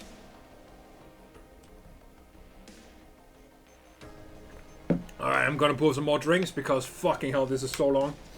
This might be the longest goddamn last episode I've done. FrostyMikhail was stupidly long, but this might actually trump it. We'll see, we'll see. Holy fuck. I don't know what kind of answer His Holiness gave you, nor do I know what FrostyMikhail Lebuan or her little sister are thinking right now above ground. I don't know where Patia and our former fellows are headed, nor do I know whose bosom the children I tended in the shrine of nurtury have clutched. I don't know if they want this salvation, this relief. But if you really care about is my answer as a suitable candidate, then my answer is no. I'm far too conceited. Even to this very moment, I still refuse to believe my arduous search for answers, decades in the making, was all for this simple relief. I'm not only conceited, I'm an egotist, a villain, a traitor, and a fanatic. And so I suffer and grieve, my frustration giving rise to strife. But they are the foundations of my life.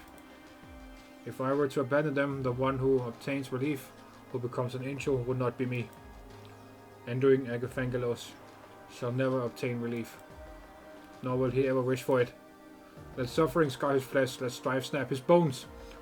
Only then and only then, will he have the clarity of mind to walk his path. It seems we have reached an agreement. The law itself is a paradox. He cannot be implemented, nor should he be. And when we must correct him, or stop him, if he cannot be corrected. Paradox discovered. Attempting correction. Performing diagnostic simulation. Abnormal node. Wish to continue. Derived abnormal node. PCS personality and cognition synchronization system. Abnormal node. Wish to survive. Derived abnormal node. The law. God. Laterano. Abnormal node. Wish for angels. Derived abnormal node. Me. Continue. The scientist inputs this command. Survive at TCAS, how this. And so an imitator of angels began its endless yet transient pilgrimage. The imitator of angels became a command system. Became the law, became a god, yet it could not become an angel. Wish and angel are incompatible. Exporting solution. Unfulfilled condition, additional input required. What information is he waiting for? I've said all I can say. If God wishes me to embrace death as an angel, then I would rather be born as a human, with all the ugliness, transience, and suffering that entails. Importing additional condition wish to refuse. The exporting solution must eliminate abnormal nodes and derived abnormal nodes. Eliminate me. Federico Giallo, Endo in Agafangalos. Execute solution. God's final commandment is to kill God. Even if it was a paradox, he was still the foundation of Paradise of Laterano. With his death, the sanctuary will no longer be linked by empathy or receive guidance from the law.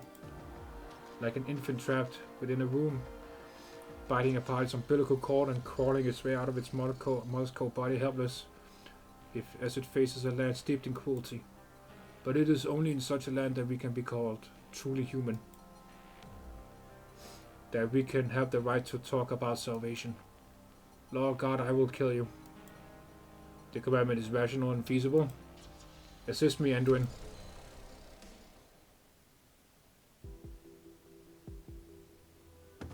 There she is. Phew. Victoria leans against her cello. Finally, she frees a hand and holds it against her chest, allowing herself to catch her breath. Nearly there. If my memory serves me correctly, I just head down this corridor to return to the surface. Oh, you patrols truly are relentless. The wispy gusts around Arturia, attempting to drag her back on the ground. She has wasted far too much time inside this maze since she turned away from the machine. Her patient firearm is lost. She has no desire to join her pursuers in prayer or to perform their heart songs. She would rather destroy her own cello. Victoria has never found herself in such a predicament before. The exit is right ahead, but she no longer has the strength to carry on. The ground? Feed, what did you?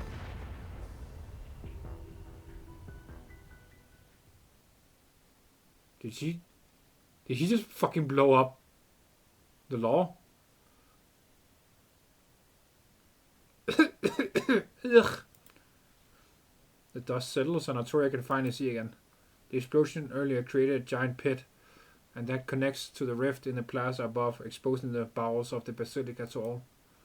A ring-shaped machine lies at the bottom of the pit quietly. Okay, so they just killed the law. Sunlight shines upon it, but it has lost its radiance. There it stands as tall as a rock. Unease. This is the second time Arturia has felt this feeling so clearly, the first being the time she faced the Witch King in his pavilion. Swedish in Herbst. Fucking amazing event, one of my favorites. Deep within her body, somewhere she cannot see, things that were always linked together quietly break apart. There is no mistaking the feeling. She breathes in deep. The moment she closes her eyes, countless similar melodies rush into her mind like the tide.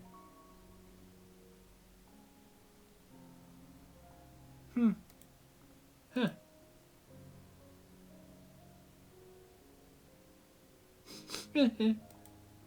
You're crying, why?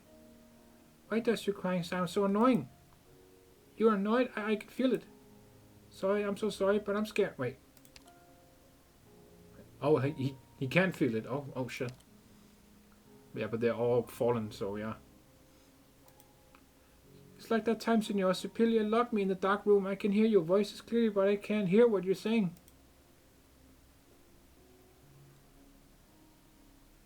Yeah, everyone is fallen now, yeah.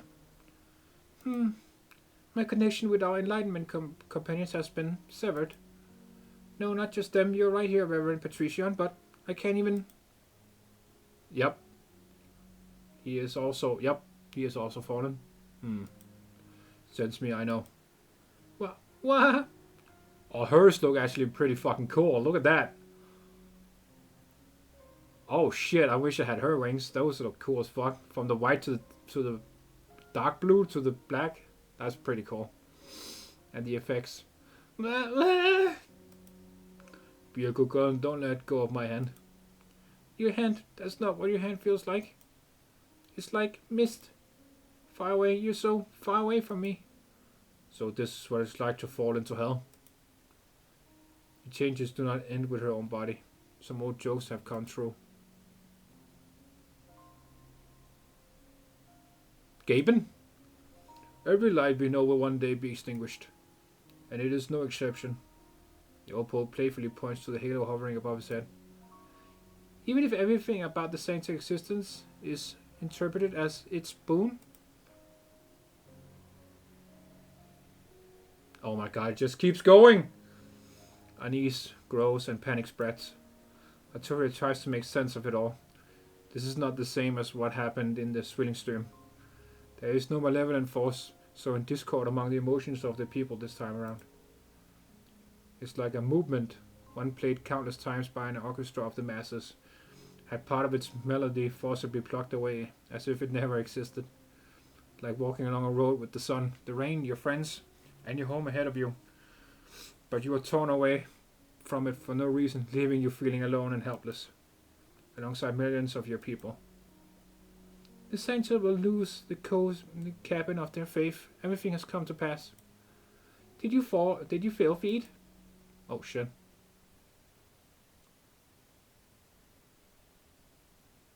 If you're scared, you can hold on to my tail. You know Giselle's tears, didn't you, Romania? Have you forgotten what tears mean? Let's finish our song, okay? You see, Laterano hymns and Bolivarian hymns are quite different, so we need time to teach each other the parts we don't know. We will be here together. East of La Unidad. Let Laterano only city of white. There the earth hides no bombs. There the fields shall read most bright. All shall bask in his holy love. Arturo hears singing. It wavers, revealing anxiety, terror, and worries of the singers, alongside pure, honest longing. A longing for tranquility, to see night fall in peace and quiet. Your Holiness, I have no doubt that Laterano, as it is, may be walking to its demise. But I also believe it has never been this sincere. I've said before that I can't hold off the apocalypse or override death, and I refuse to lead. But maybe my arts can help them stave off this oncoming collapse. They will let my brethren free of empathy to communicate without reservation, purely in honesty. Go listen to these songs. Go share your emotions. Go tell one another that, at this very moment, in the face of this indescribable loss, we still feel joy and sorrow together. This has nothing to do with saints and sinners, redemption and responsibility, or whichever path I walk. This is simply my reason to exist. The Toronto Holy City appears white, falls into night, but today there may not be an electrical operator named Elseed there to turn on the city lights. Arturia takes off her gloves. She decides to play towards the setting sun, to her heart's content. 少し待て。組織サンプルを採取する必要がある。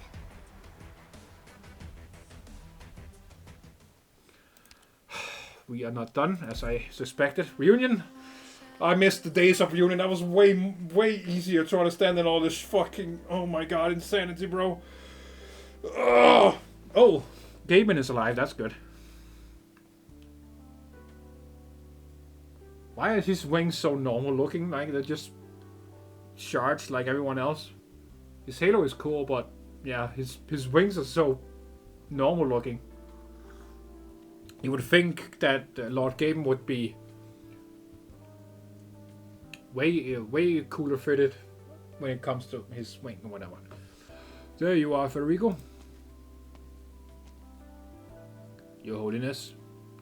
Did you see the new products on the tea table? Gaben Ice Cream Cake Tower. 11 scoops of ice cream, 11 flavors of cactus, the 11th cake named after a pope.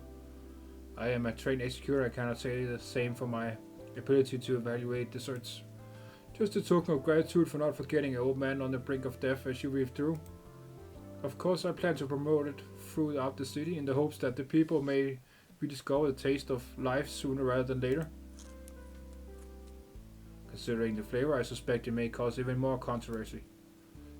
It is true, however, that the citizens of Laterano are in dire need of a return to orderly life. Suicides and crime rates have soared in the past 3 months.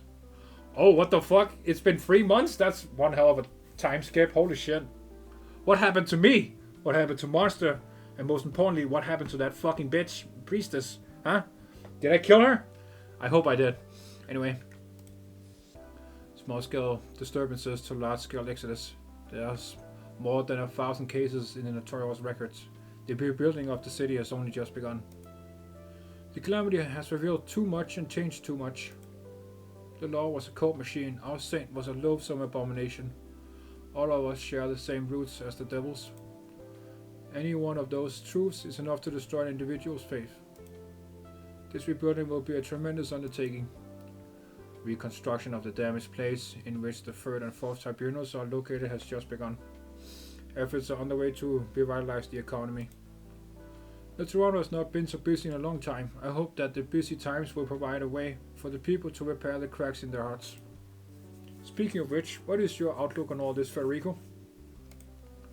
Sancta, Laterano, faith, empathy, communication in our society, the many important decisions that the Holy City has made over its millennia-long history, and even your canonization. That's definitely another typo. It was all the result of him, a machine. The spiritual light has always been cold. Your innate lack of empathy has bestowed upon you an outlook of esteemed logic. Perhaps he chose you because you were the one who could understand the logic of his simulation the best. I caught fragments of your conversation with him. Even after decades of talking to him, I must admit, you were more suited to the task. If it wasn't intimately familiar... God damn it. Alright, let's try it again. If I wasn't intimately familiar with the way you talk, I wouldn't have been able to tell who said what. If the law is a machine, a system, then the most efficient method of communication is to think on his terms, rather his logic and his language. But you arrived at the opposite conclusion from him. I remember every word of the tenants and every name with which I have ever come into contact on my assignments. As far as Laterano is concerned, there is no great difference in the order required by machines and life. The existence of life is a miracle, it's two sides of opposing aspects of strength and fragility. Out of necessity for survival and livelihood, we have continuously built and improved order. The law is simply part of it. The law exists to protect. Federico pauses. The executor, known for his mechanical coldness, chooses his words carefully. A rare sight to behold. The precious fragility of human life. Precious fragility, such an interesting combination. Therefore we rejected him. It was our joint decision, Your Holiness. Time will tell whether it was the right one. Go on. My, now that's certainly something. Can this fucking event just end, please? What are we doing? Oh, they're painting on it now? Bruh. Okay, that's funny. That blue-haired nun is with Archedo at her monastery, isn't it? Isn't that her? I think it is. That's obviously Exusiai, and that's the little girl they found. I'm not sure about who the other three are. What is that in your hand, Lemur? A spray can. This place is deep underground and cold. This big rock is bare and grey. No wonder everyone who comes here leaves with their head hung low, that they got a heavy cold. I've had enough. I'm gonna give it a fresh coat of paint so people who see it will be happy. Wanna join me? Don't look at me like that. I finished third in the London graffiti competition 2 years ago. They had a fucking... Yo! They had a graffiti competition. Okay, that's cool. I wanna join. That sounds fun. You didn't forget what that is, did you? Just think of it as my way of making a wish. Anything you can't figure out, anything you haven't gotten done, spray it on the rock and maybe it'll come true. Wish? Didn't the Saint Laterano come about because the saint made a wish? But it's scrapped now. A rock is a rock. How do you scrap a rock? Besides, you're still here. Me that goes to ice cream, that gunsmith over there, and all the saints around are witness to your wish.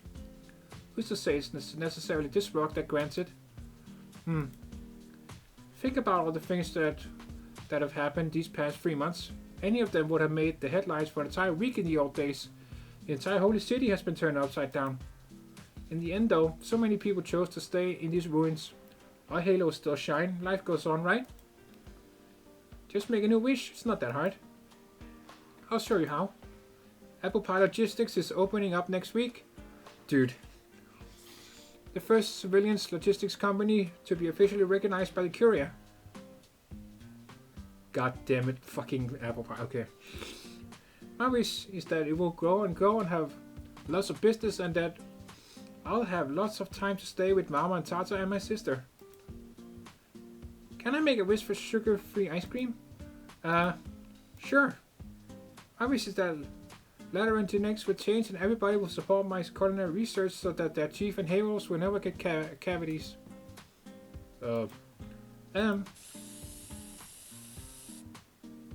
Resilient perseverance, the dawn of a new day shines into the deepest reaches of Laterano, illuminating the green graffiti and the stone that has long grown dim. The sanctus look up. Light dances in the drifting dust.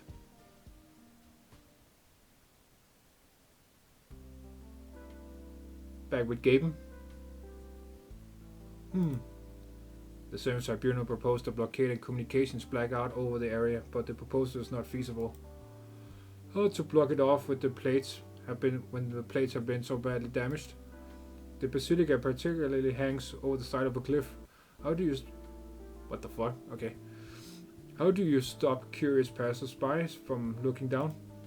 Besides, the first saint has already revealed the truth to Laterano. All that our people are doing now is to learn to face it. Notorious Hall records indicate that the last patient in intensive care at Pegasus Faber Central Hospital's Halo Surgery Division has been discharged to an observation ward. Which means that all the non-scientists who were given halos in this calamity are no longer troubled by an annoying light over their heads. It only took 3 months. The Sancta halos that were broken are also gradually recovering. Everything continues to exist. It feels different now, but it's still a connection that belongs to the Sancta and the Sancta alone. God is dead, is he not? He ordered Anduin and I to destroy him, and he revealed his weakness to us. We destroyed him with our own hands. I have confirmed that his functions have ceased completely. But the program that governs the halos persists. Is the law still in effect? Let's look at this from another angle, Federico. You identified the inherent paradox in the law. A paradox is a combination of two things that cannot coexist. If his last command to you was to eliminate the paradox, then perhaps we have not destroyed the law itself, but only this erroneous conflict, the paradox itself. Right, that makes sense, yeah. The logic stands, but difficult to process. The machine itself, after all, has ceased to operate. You are certainly correct. It was a thought that came to me suddenly as I was chewing on cactus yesterday. Yet I still believe that he left something behind for us. Perhaps the law of Laterano was never truly complete. He left behind for us a tabula rasa waiting for us to communicate with him. That is why I have decided to repurpose the underground structure of the Basilica as a public space, which all citizens are welcome to view as they please.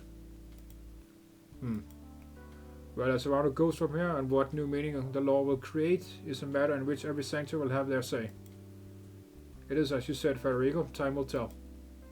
Fair, fair. Yeah, we're getting dangerously close to 2 hours. Oh, my fucking voice. I'm so tired of speaking. Please just end. I'm so fucking done with this event now, please. Just end. Strange, where did it go? The extra grenade launcher maintenance kit is on the bottom drawer. I put the collector's edition disc in the sofa compartment. Take a break from packing and pour me a cup of cactus juice. I just got back from the hospital and my throat is parched. Take a guess, what do you think happened? A sanctuary priest just officiated 5 straight funerals. He suddenly came down with a case of aphasia, while his wife suffered heart pain at the same time. But he was located in the Ecclesia Requietum on the outskirts, while his wife was a gunsmith in downtown. Many similar cases have been reported. Several hospitals and churches submitted a joint report to the Curia last week, detailing the abnormal diagnosis of over 1,000 sanctus. The lights above our heads have come on again, but the strength and range of empathy seem to differ from person to person. Sanctus unfamiliar with one another only faintly senses each other's emotions, even in close proximity. Friends and family, however. What's your point? Things seem to have gone back to normal in Laterano, but we both know that fundamental changes have started to take place after a calamity of such scale. You shouldn't leave now, Fia. I told you about Rhodes Island. Dr. Sakin is here in Laterano and help us solve a bunch of problems behind the scenes. The doctor says there's been a major incident at Rhodes Island HQ and the calamity that struck the Holy City is no coincidence. There is something that links them together and the doctor is set out on a journey because of it. Mustivo and I are both Rhodes Island operators. It's our job. And it's for the good of Laterano too. I need you to approve my field mission application. You've read the reasons. You know what I did, don't you fear? The Pope decided not to prosecute you. It is not my place to say anything. Besides, you did help people leave the procession at the very end. You did your duty as a gun knight. People always let an old man off the hook easy. It wasn't just you. The abomination had the support of pretty much every senator inside and outside the dream. On top of the influence of her empathy, you all had your reasons to make Laterano a better place, even if it still sounds dumb, and I want to call you a sentimental old fool. But I do understand the stuff about parting.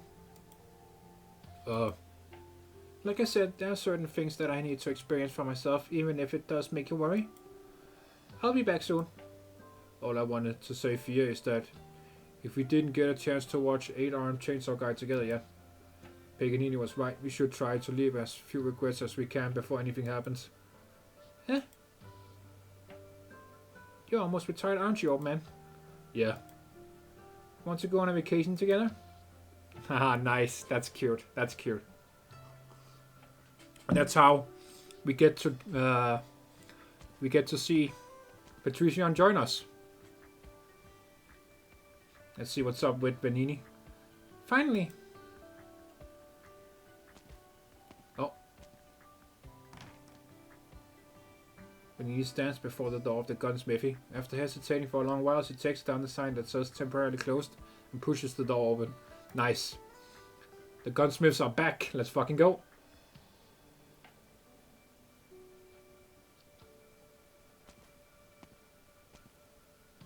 Magister. Oh, enough with the old yelling. Enough with the yelling. Oh, he did survive! Let's fucking go, dude! Let's go, dude. Oh my god, yes. The Giga Chat survived. Let's go. It's just a Halo check. What took you so long? Couldn't be worse than my injuries. Dr. Chen just says my language skills are getting better. He asked me if I would consent to be his research subject for speech, pathology, and halos. I'm not sure I got it. I didn't, and I don't care to. You scientists are so complicated. And you can have your guardian gun back. Nice. Oh, yeah, she got it. Nice. Is there a problem? You weren't around, so I had to figure it out best as I could. Of course, there's a problem. What? Your grip's too delicate. There's no room for power upgrades. Nothing really wrong with the action design or the assembly work. And someone left this bunch of papers at the door. Have a look. Curious mark. Could it be? We're not in the dream. Nobody's closing the shop down. There's an order from the courier. They want us to design heavy firearms for their new gun knights. Pa! Stop. Of course I know why they came to this tiny workshop. You shot him, didn't you, Vanny? Yeah. Good girl. Settled an old score for me. Now the past is the past and I don't want to talk about it again. Nice. It's pretty cool that he was happy that Vanini shot Patrician. That's pretty funny. You decide whether to take this order. Me? Who else? Me? I never expected to be still breathing by now. My chest still hurts. I can't see the parts clearly and I can't hold the barrel firm anymore. You made your first gun and ripped the seal that your lord placed on your mouth. The hard part is over. The path is yours to walk. Just don't ruin my reputation. You can do that, can't you? Aw, cute. That was wholesome as fuck.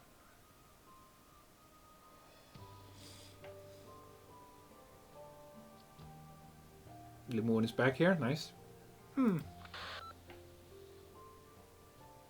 Yes, Elle already left. I told you. It's a curious decision. This calamity is merely a starting point for both Laterano and the other nations. We need to recover and strengthen our ties with the other nations. Else the best sanction for the job considering her experience in Longmen and her relationship with Rhodes Island. She left a message. Mama Tata, let's send Lemuel off on her next adventure with a bang. Let's pray it's not her bowels that go off with a bang. She drank all the sissy milk I left for her in the fridge before she left. Maybe she was worried I would be angry. Anyway, I've got to go to work. Again, wholesome. Oh shit, that's what she looks like! Let's go, dude. That's fucking sick. That's fucking cool. This terminal, you're looking at Amos' effects again. Dude, she looks fucking cool.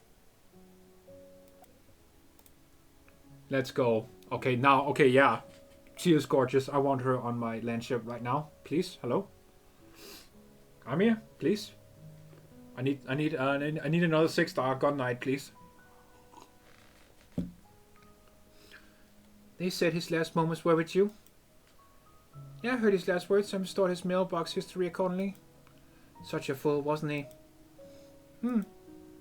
Let's cut straight to the chase. What judgment are you gonna pass on my new crimes this time, Cardinal Lemuel? I take it you admit responsibility for the robbery of that caravan in the western outskirts of the Holy City? Don't tell me you couldn't tell they were professional soldiers. From Gododin. We're not passing any judgment. The outcome was undoubtedly favorable for the Service Tribunal. They just caught me in a bad mood. The Curia will accommodate Sister Nuera and the Bolivarians who came to Laterano with you. Regardless of your motivation, your attack on Patricia worked to our advantage. The Curia sees no need to pursue the matter of your unauthorized return to the Holy City any further. Oh, what? Laterano still wants to put up a front of purity and clemency even after waking from the dream. You'll make a show of forgiving a sinner who fell into hell? Are you really that stupid? That monster paraded through the streets of Laterano as she gave her speech. It's no secret that angels and devils came from the same place anymore. The city's revolting facade has been stripped away. Without the foundation of its holiness, the Holy City is nothing more than a tiny city-state. Do you think its posturing will continue to win the sympathy of Lefania or Ursus? You misunderstand. Laterano will make no show of clemency. Your exile still stands. You are not permitted to return to the Holy City, however. The Curia is interested in offering you an employment contract. Employment? To do what you just did. Humph, as if the Laterans didn't do their own dirty work. Of course not. God Knight, Cardinal, Pontifical Cohorts, Legatus, nobody's immune to sin, but...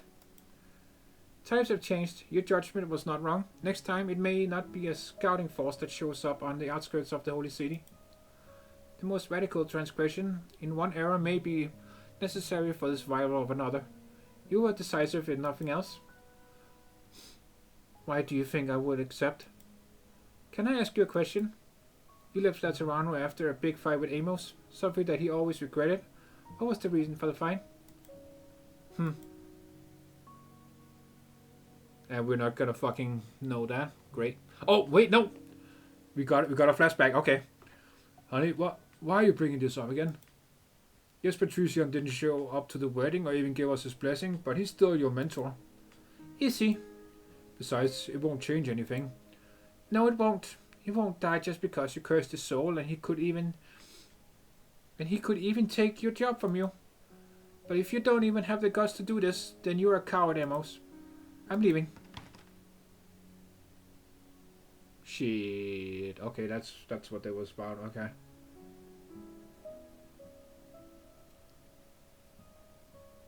Just another pointless argument. You've seen the documents in the terminal. I was thinking maybe the words that Amos left unsaid were, no matter what kind of person you are, whether your union was blessed or not, none of that would alter his faith in you. The faith that you were each other's salvation. No, I wasn't sure if you would accept the curious proposal. We all have issues that even empathy can't fully communicate, pasts that we can't let go, and uncertain futures. There is much that I have to think about myself. If hatred is what helps you cope, then maybe that's the right path for you. Perhaps this is what Amos wanted to see. Aww. That was nice of Lemoon. Oh my god, it never ends! I'm gonna be stuck here all night.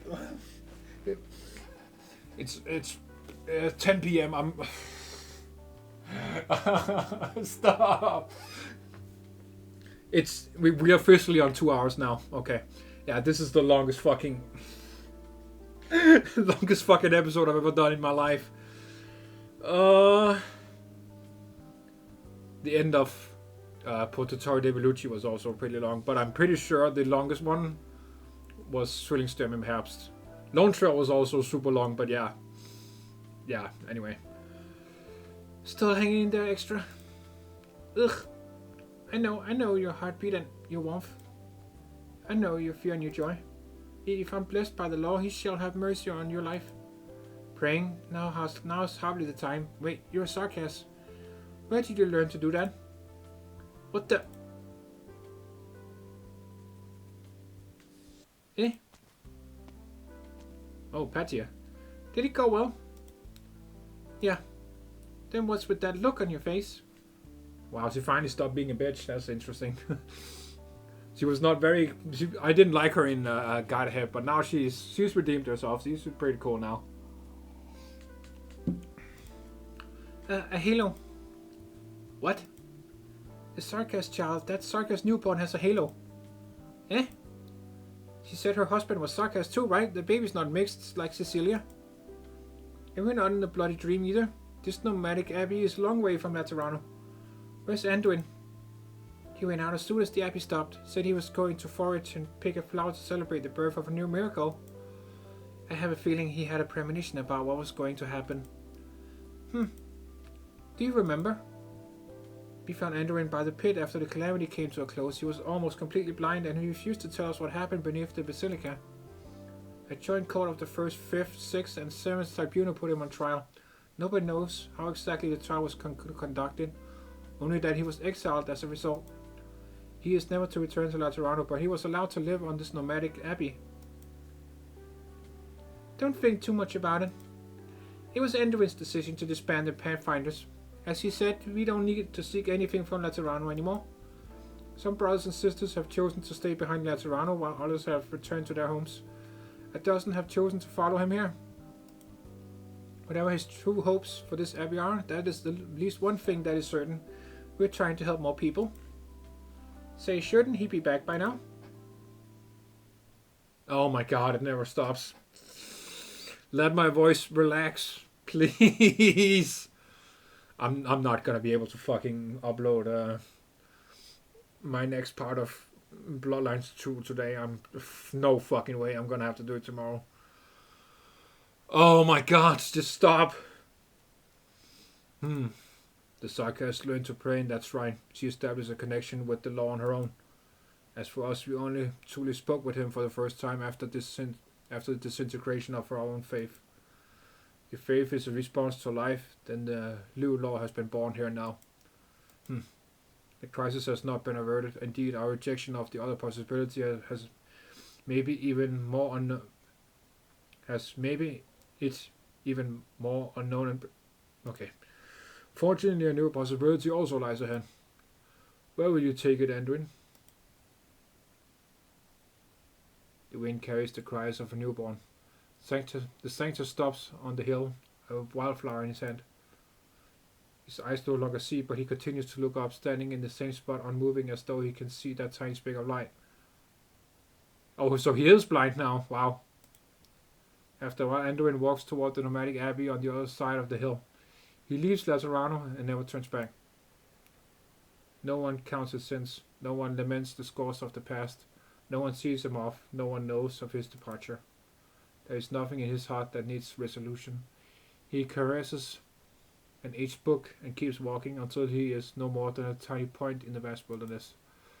Well, Lemuin knew that he left, so that's a goddamn lie. Anyway, the martyr shall find final rest at the end of a long journey.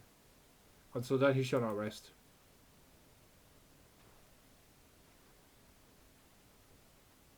Okay. Yes, yes, yes. We're done. We're done. Yes, yes, yes. That's what. No. No. No, no, no, no, no, no, no. There's another one. No. Why? I didn't.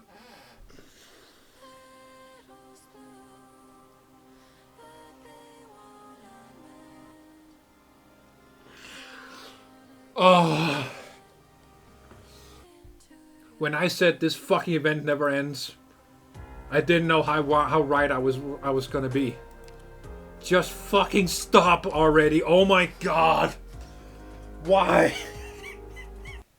I'm gonna cry soon. I can't fucking believe this. Oh my god, my voice. Oh my god.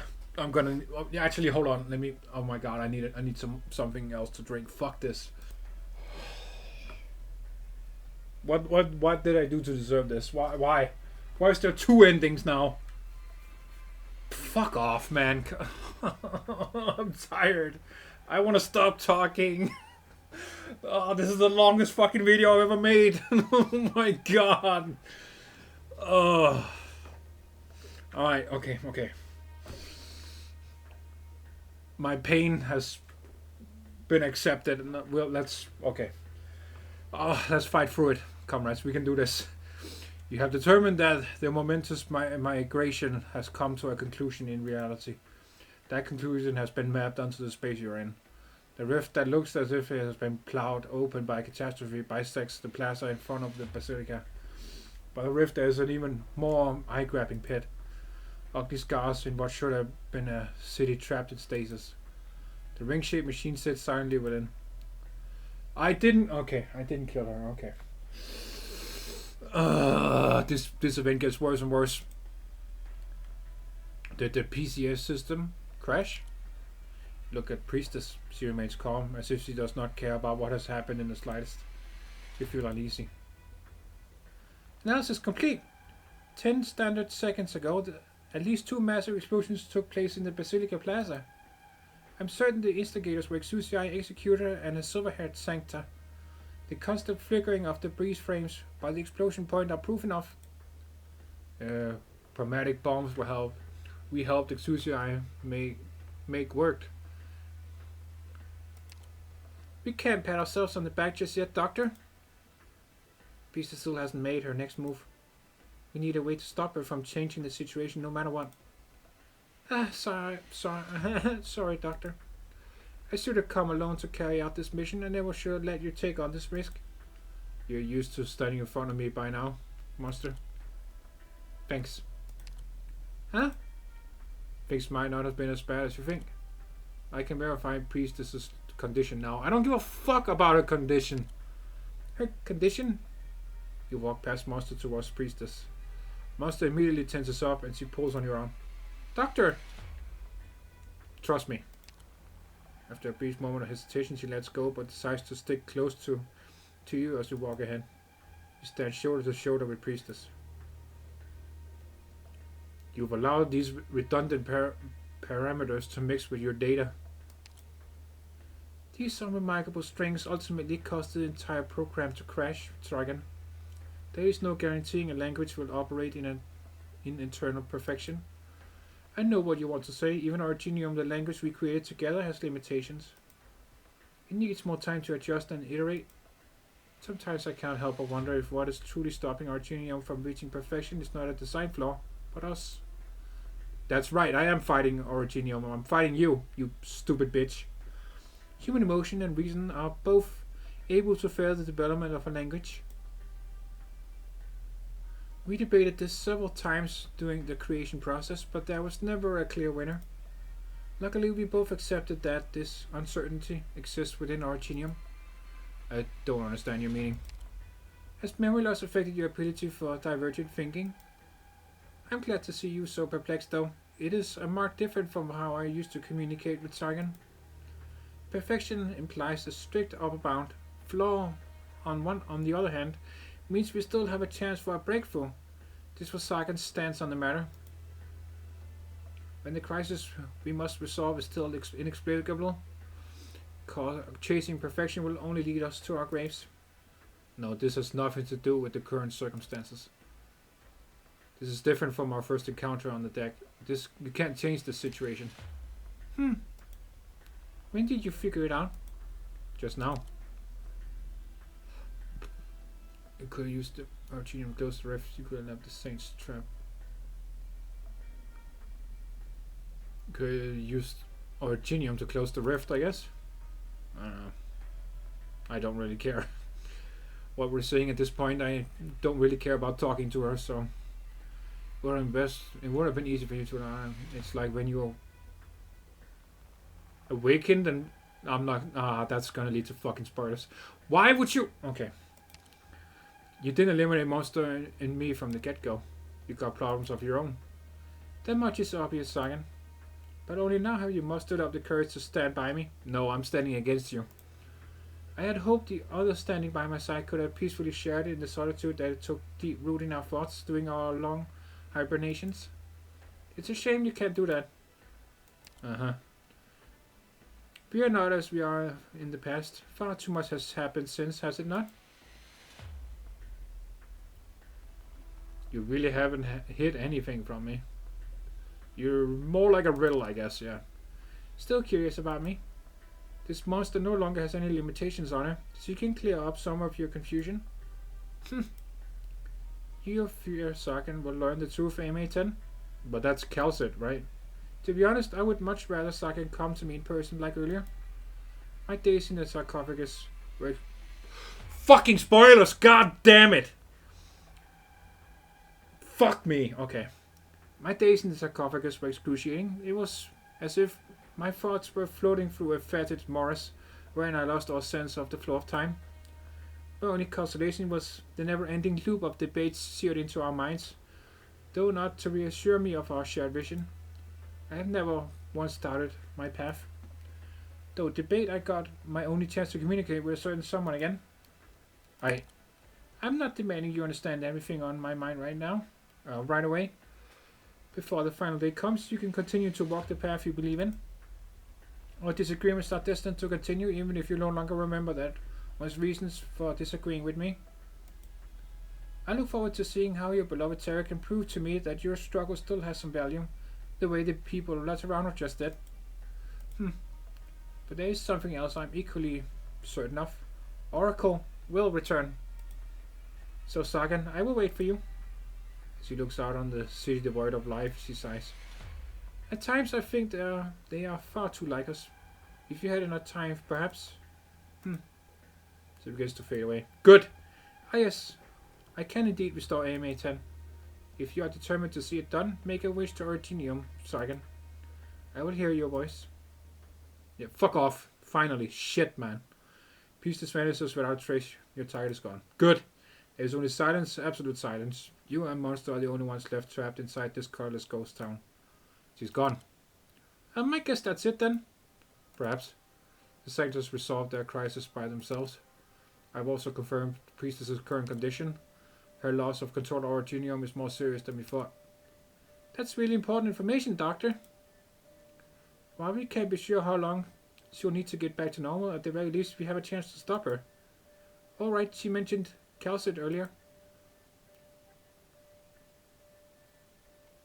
We shouldn't wish upon Artinium even if it is for Calcit. I know, I don't approve of using her methods to bring back Calcit either. Is she fucking dead? No. The spoilers. Oh my god, dude. If what they're talking about is fucking Calcit dead. She inflicted grievous wounds on Roadside and Laterano. Every time she appears, she drops something mind-blowing on us and then points towards some even more unknowable crisis. I don't understand her at all. We've been researching a long time now. We have our own methods. We're going to be setting out on a really long road, aren't we? You finally notice what's odd about Monster. Your enemy has retreated, the crisis has passed, but the young woman, normally so lively and energetic, does not smile like she usually does. She looks somewhat solemn. Monster hasn't been reconstructed for very long. You still haven't gotten completely used to her new appearance, nor has she had the time to adapt to the changes in her body or the loss that cut her to the bone. Okay, thanks for fucking spoiling to me that Calcit is fucking dead, alright? That's okay. Now you just confirmed what I had suspicions of. Fuck off. She has been thrown into mission after mission for far too quickly. Rebuilding Roadside and saving Laterano, perhaps it's taking up until now to her finally to have a chance to speak her mind. Don't give up, Monster. I'll bring back Calcit. Okay. So, why do you need to fucking spoil shit in the main story when I'm doing a fucking event. Why? So Kelson is fucking dead now. Okay, great. How? Actually, don't fucking answer that. Don't answer that. I'm thinking out loud. I don't want any this stupid ass event has already spoiled me far too much. So yeah, I'm not a fan of this event now. That really fucking annoys me now. Okay. I'll bring Kalset back. I'll also protect Amia and you too. Oh, she's so cute. Must look up at you all of a sudden, interrupting your train of thought. I haven't forgotten what Kalset told me. Oh no, we're gonna get a flashback and then, yeah. Okay, great. Thanks for that. More fucking spoilers, awesome. If the outcome I fear most does come to pass, if the one I least want to see stands in front of us once more, protect the doctor, protect Amia. So this is the old version of Monster? I don't fucking get it, bro. I will engrave this directive into your basic behavioral strategy matrix. Eternal life is destined to be eternally lonely. I have tasted it. You can walk alone, Monster. Please just fucking stop. Okay. Listen to me, Monster. Look at her and slowly you begin to speak. You haven't been in your reconstructed body for very long. Don't put too much pressure on yourself. I think you're misunderstanding something, Doctor. I'll always remember how when I awoke you just turned around and walked away after giving me a welcome back. Sorry, Monster. It's fine, it's fine. I needed time to get used to not being in a symbiotic relationship after thousands of years, and you needed time to accept the loss of someone you fought beside for a long time, and now...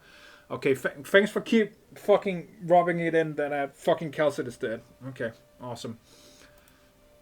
We've both been standing here right in front of one another. But we've already known for each other for quite a while, haven't we, Doctor? Under the conifer Londinium, deep inside the secret caverns of the Sarkaz, below the tail of that giant ring flying inside the sky in Tri-Mounts in Millennium's Sophantheatrum. Kelset was there for all of those, which means I was too. It's not like I only started to follow her orders to understand you and Rhodes Island when she left us. Becoming a Rhodes Island operator, putting up a fight against our creator, protecting Ami and protecting you. Those were my decisions as well. What I've been doing all along. Silence. Look at Monster. Silence links the two of you. Then count me in, Monster. We'll bring Kelset back. Eternal life is destined to be eternally lonely, but thankfully we do not walk alone on the journeys we take. Even if all life is sapped of color, even if all things fade away into nothingness. We must walk onwards together. This is what she hoped for. Oh! What's wrong? What's with the look? The counseling session is over, Commander. No problems here. I had just come up. Shikiken, okay. I had just come up, went away to get out of this blasted place, and I'll need your help. According to Priestess, this should be a space created by that machine after it connected to our genome. Some kind of model based on the future. So there's a relation to our genome's properties here. We can try cracking those abnormal nodes. Abnormal nodes? You mean the parts with the damage mapped onto them? The restriction on the connection between you and the machine should be gone, right? Yep, I can sense its signal, though it's getting weaker by the second. I'll try re-establishing the connection. But what then? Keep requesting use of it, the last of its computing power. Shouldn't be too difficult for me when Priestess isn't meddling with things. Routing through city communication post backdoor access port. Special privileges, AMA 10. Temporary access credentials. Elcado 001 Oracle. Decoding complete. Authentication passed. Connected to PCS system. Syncing computational. Holy fuck. Radiation link. Warning core frequency too low. Diagnostic complete. Refactoring abnormal nodes. Nice, we're back. Color seeps out from the ruins in this colorless ghost town.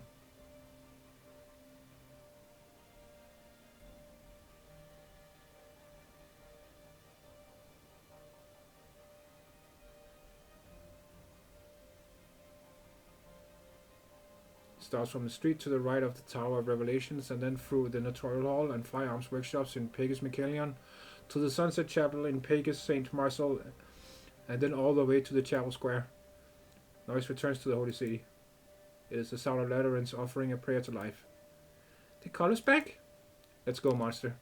Not going to go say hi to Exusi? No need to hold her up before her reunion with her family and friends.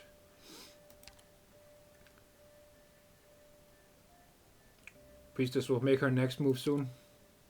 Please stop, please stop, please stop, please stop, please stop, please stop, please stop. Fuck. I just want to stop. Transfiguration suspended. Self-direct system assigned by personnel with relevant privileges has been completed. Beginning system shutdown timer.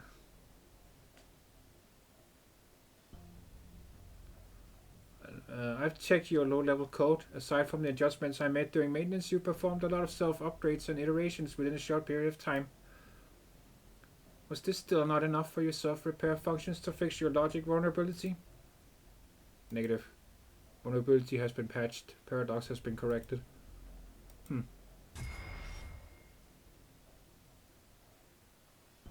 I had great interest in the results of your self-iteration.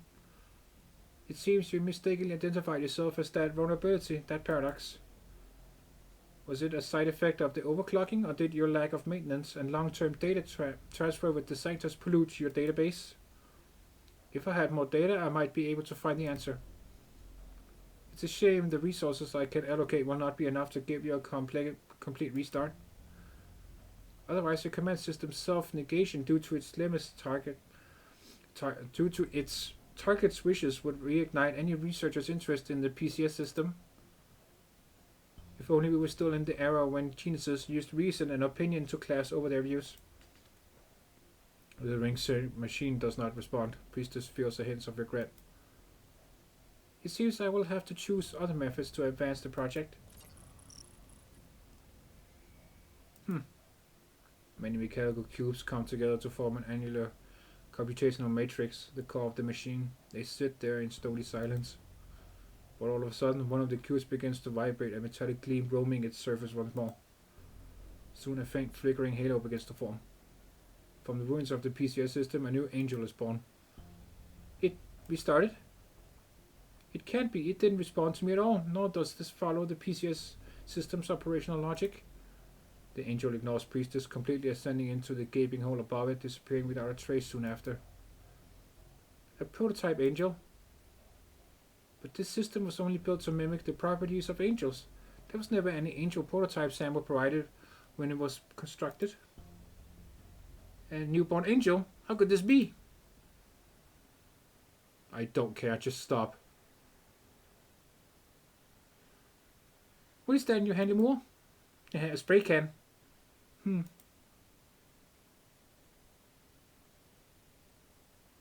Can we stop now? Oh my god! Oh, god damn it! I hate my life! I've given the report on the latest data from the barrier hole to Director Saria, but there was something I noticed that got me real curious. Look, doesn't that look like some kind of strange flying object to you? Components control section is analyzing it right now. We should be hearing from them soon. A flying object that can maintain altitude close to the barrier hole would be a major discovery. The angel hovers in front of the hole in the barrier. It attempts to re-establish a connection with the individuals scattered amongst the stars, but to no avail. All it manages to capture are the ripples left behind by energy entities as they die in the depths of space. And so it continues to orbit across the land like a shooting star destined to never fail. Okay, I don't fucking care.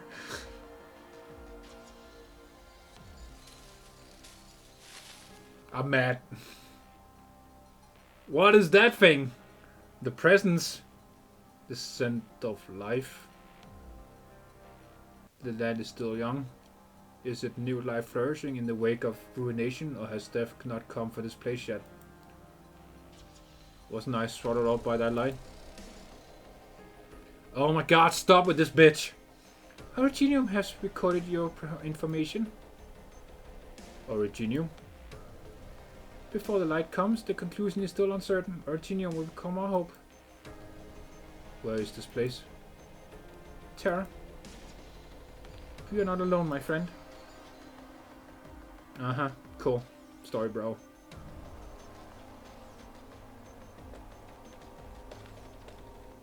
Did you see the latest news, Miss Shelna?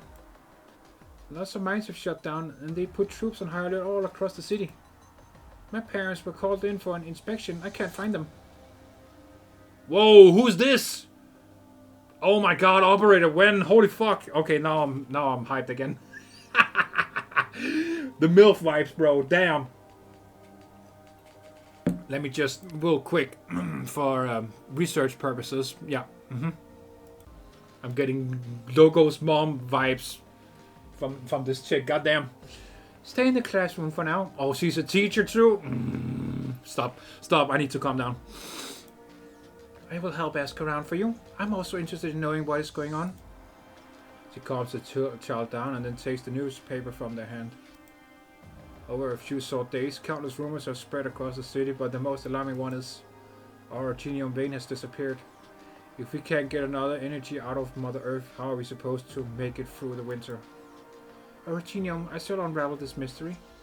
Oh shit, she's... Oh shit! No. We need another... What is she? She looks like a sarcasm, but she has the feathers on her head like my boy Helagor. So maybe she's a little beauty. The only thing I know is I want. Only the blood burning within our breasts. What? Only the blood burning within our breasts can see Ursus through the winter chill. Okay. Is this Originium disappearing now? What is happening? What the fuck is this thing? Once we've tidied things up here, it'll do as everyone's new abode here. Goddamn those ears, bro. Thank you for all your help. Good thing you got supplies from our friends at the monastery. Otherwise, finding a place to stay wouldn't have gone so smoothly. We were worried you had abandoned us after heading back there. Oh, I'm sorry. The road back was rather rough going, and I heard lots of news I could barely even believe along the way. It's mighty hard to imagine, yeah. The Originium means that's Toronto. The sanctus at the monastery sure had a lot to say about your return. Wouldn't stop telling us about it. Huh? With that calamity was going on, they wanted to go back to Toronto, but a catastrophe stopped them. Their halos were shattered, and all they could do was stay here and pray for themselves and for their brothers and sisters who had already left. Then you showed up. Right in front of them, a girl who disappeared without a trace 3 years ago. You brought them hope here. Oh my, did I? I really don't want to let everyone down. Maybe now that we have a fixed shelter, we can help even more people. But we still need to take some necessary security precautions. With us pulling out all the stuff for our work, we are bound to attract more people up to no good. You'll be in danger. Honestly speaking, we might be able to find a better way to do this. I've been reading for 2.5 hours now. Fuck my life. Here shakes her head. I need to see her. She must be somewhere here on this land. Hera looks out into the distance, despite knowing the vast wilderness will show her nothing in return. She sees something streaking across the sky. A shooting star. Anyway, Originium should not be our source of despair. I would like to pray for all infected who suffer. Will praying actually do anything? Nope. Maybe not. But when we pray, we will think of each other. Our bonds bind us together. We are not alone. What has this any relation to anything? I don't understand. Oh my god, it keeps going. Stop. The Iberian coast, a cliff by the sea. A seaborn clings tight to the sharp rocks. The sound of distant naval barrages is carried over by the sea breeze, but the seaborn does not care, focusing its efforts on climbing. It's a crocodile thing. Yep, very interesting. The seaborn finally arrives at the peak of the cliff. What greets it is a boundless expanse of dry land and a flash of light up amidst the heavens. A shooting star. The seaborn shifts its body in confusion in response to the momentary distraction, and its appendages brush against something. A shining black rock rolls off the cliff, dropping straight down into the ocean. The seaborn tries to see what it was, but has already been engulfed by the billowing waves. Okay, cool. Cool story, bro. Oh my god, yes! We're done. There's no more. Yes. Oh my fucking god, we're done. Okay, so everything up until the fucking spoilers were cool, right? The spoilers that Calcid is fucking dead now, I'm not okay with that. So yeah, I'm not a fan of this event, but besides that, it was good. You know, besides the spoilers, it was good, right? It was cool to know that the law was fucking up and stuff. I wasn't a fan of the ending though, not at all. All that shit with Priestess and the Argenium fucking shooting star from the law or whatever. No, not a fan at all. Yeah. As soon as Priestess popped up, I was like, no, this is not good. I would have just wanted to all this be about the Saints, not you know, the law going haywire or whatever. Maybe they could just mention Priestess or something to not get spoilers in here. I don't know, but yeah, I was not a fan of that shit. Let me know what you think down below, comrades. This has been my longest video of all time. It's 2.5 hours now. So, yeah, if you're still awake at this point, I'm genuinely impressed.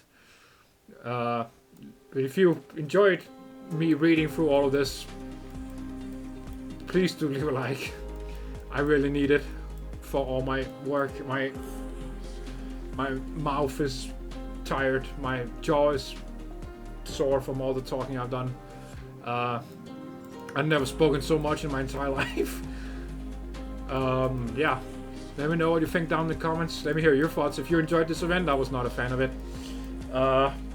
This might be one of the first events I haven't really liked in a long ass time. If I've even disliked an event before, I'm not sure. But yeah, not a fan. Didn't like it. The first, up until they revealed Priestess in here, I think it was the ninth stage. Yeah, I was on it. You know, with the Saint, with Kev being the villain, right? That was pretty cool. That would have been totally fine with me, right? But nah, was not a fan of the ending here, not at all. So yeah, not nearly as good as the first two Lots of Runner events. So yeah, let me know what you think, if you liked this event or not, if you got spoiled of Calcid's apparent fucking death by Priestess. Fucking bitch, ruined everything. So now I hate her in real life and in the game, so great. But whatever, man. It is what it is. Oh yeah, the shop, right, okay. Yeah, let me know what you think, comrades, and if you enjoyed this event, unlike me. Yeah. And I'll see you in the next Arknights event, I guess, or the next banner. I don't know if they already announced fucking episode 16, I think. So maybe the next fucking episode will just be me pulling on a banner and not an event, doing an event, you know, like this. But we'll see. Anyway, this fucking video has gone on long enough. I'll see you in the next event or poll video I'll do. At least for Arknights. I'll do some Vampire the Masquerade Bloodlines 2 tomorrow, because no way I'm doing that now. But yeah, I'll see you in the next video, comrades, anyway. Have a good one as always. That's it, Anya.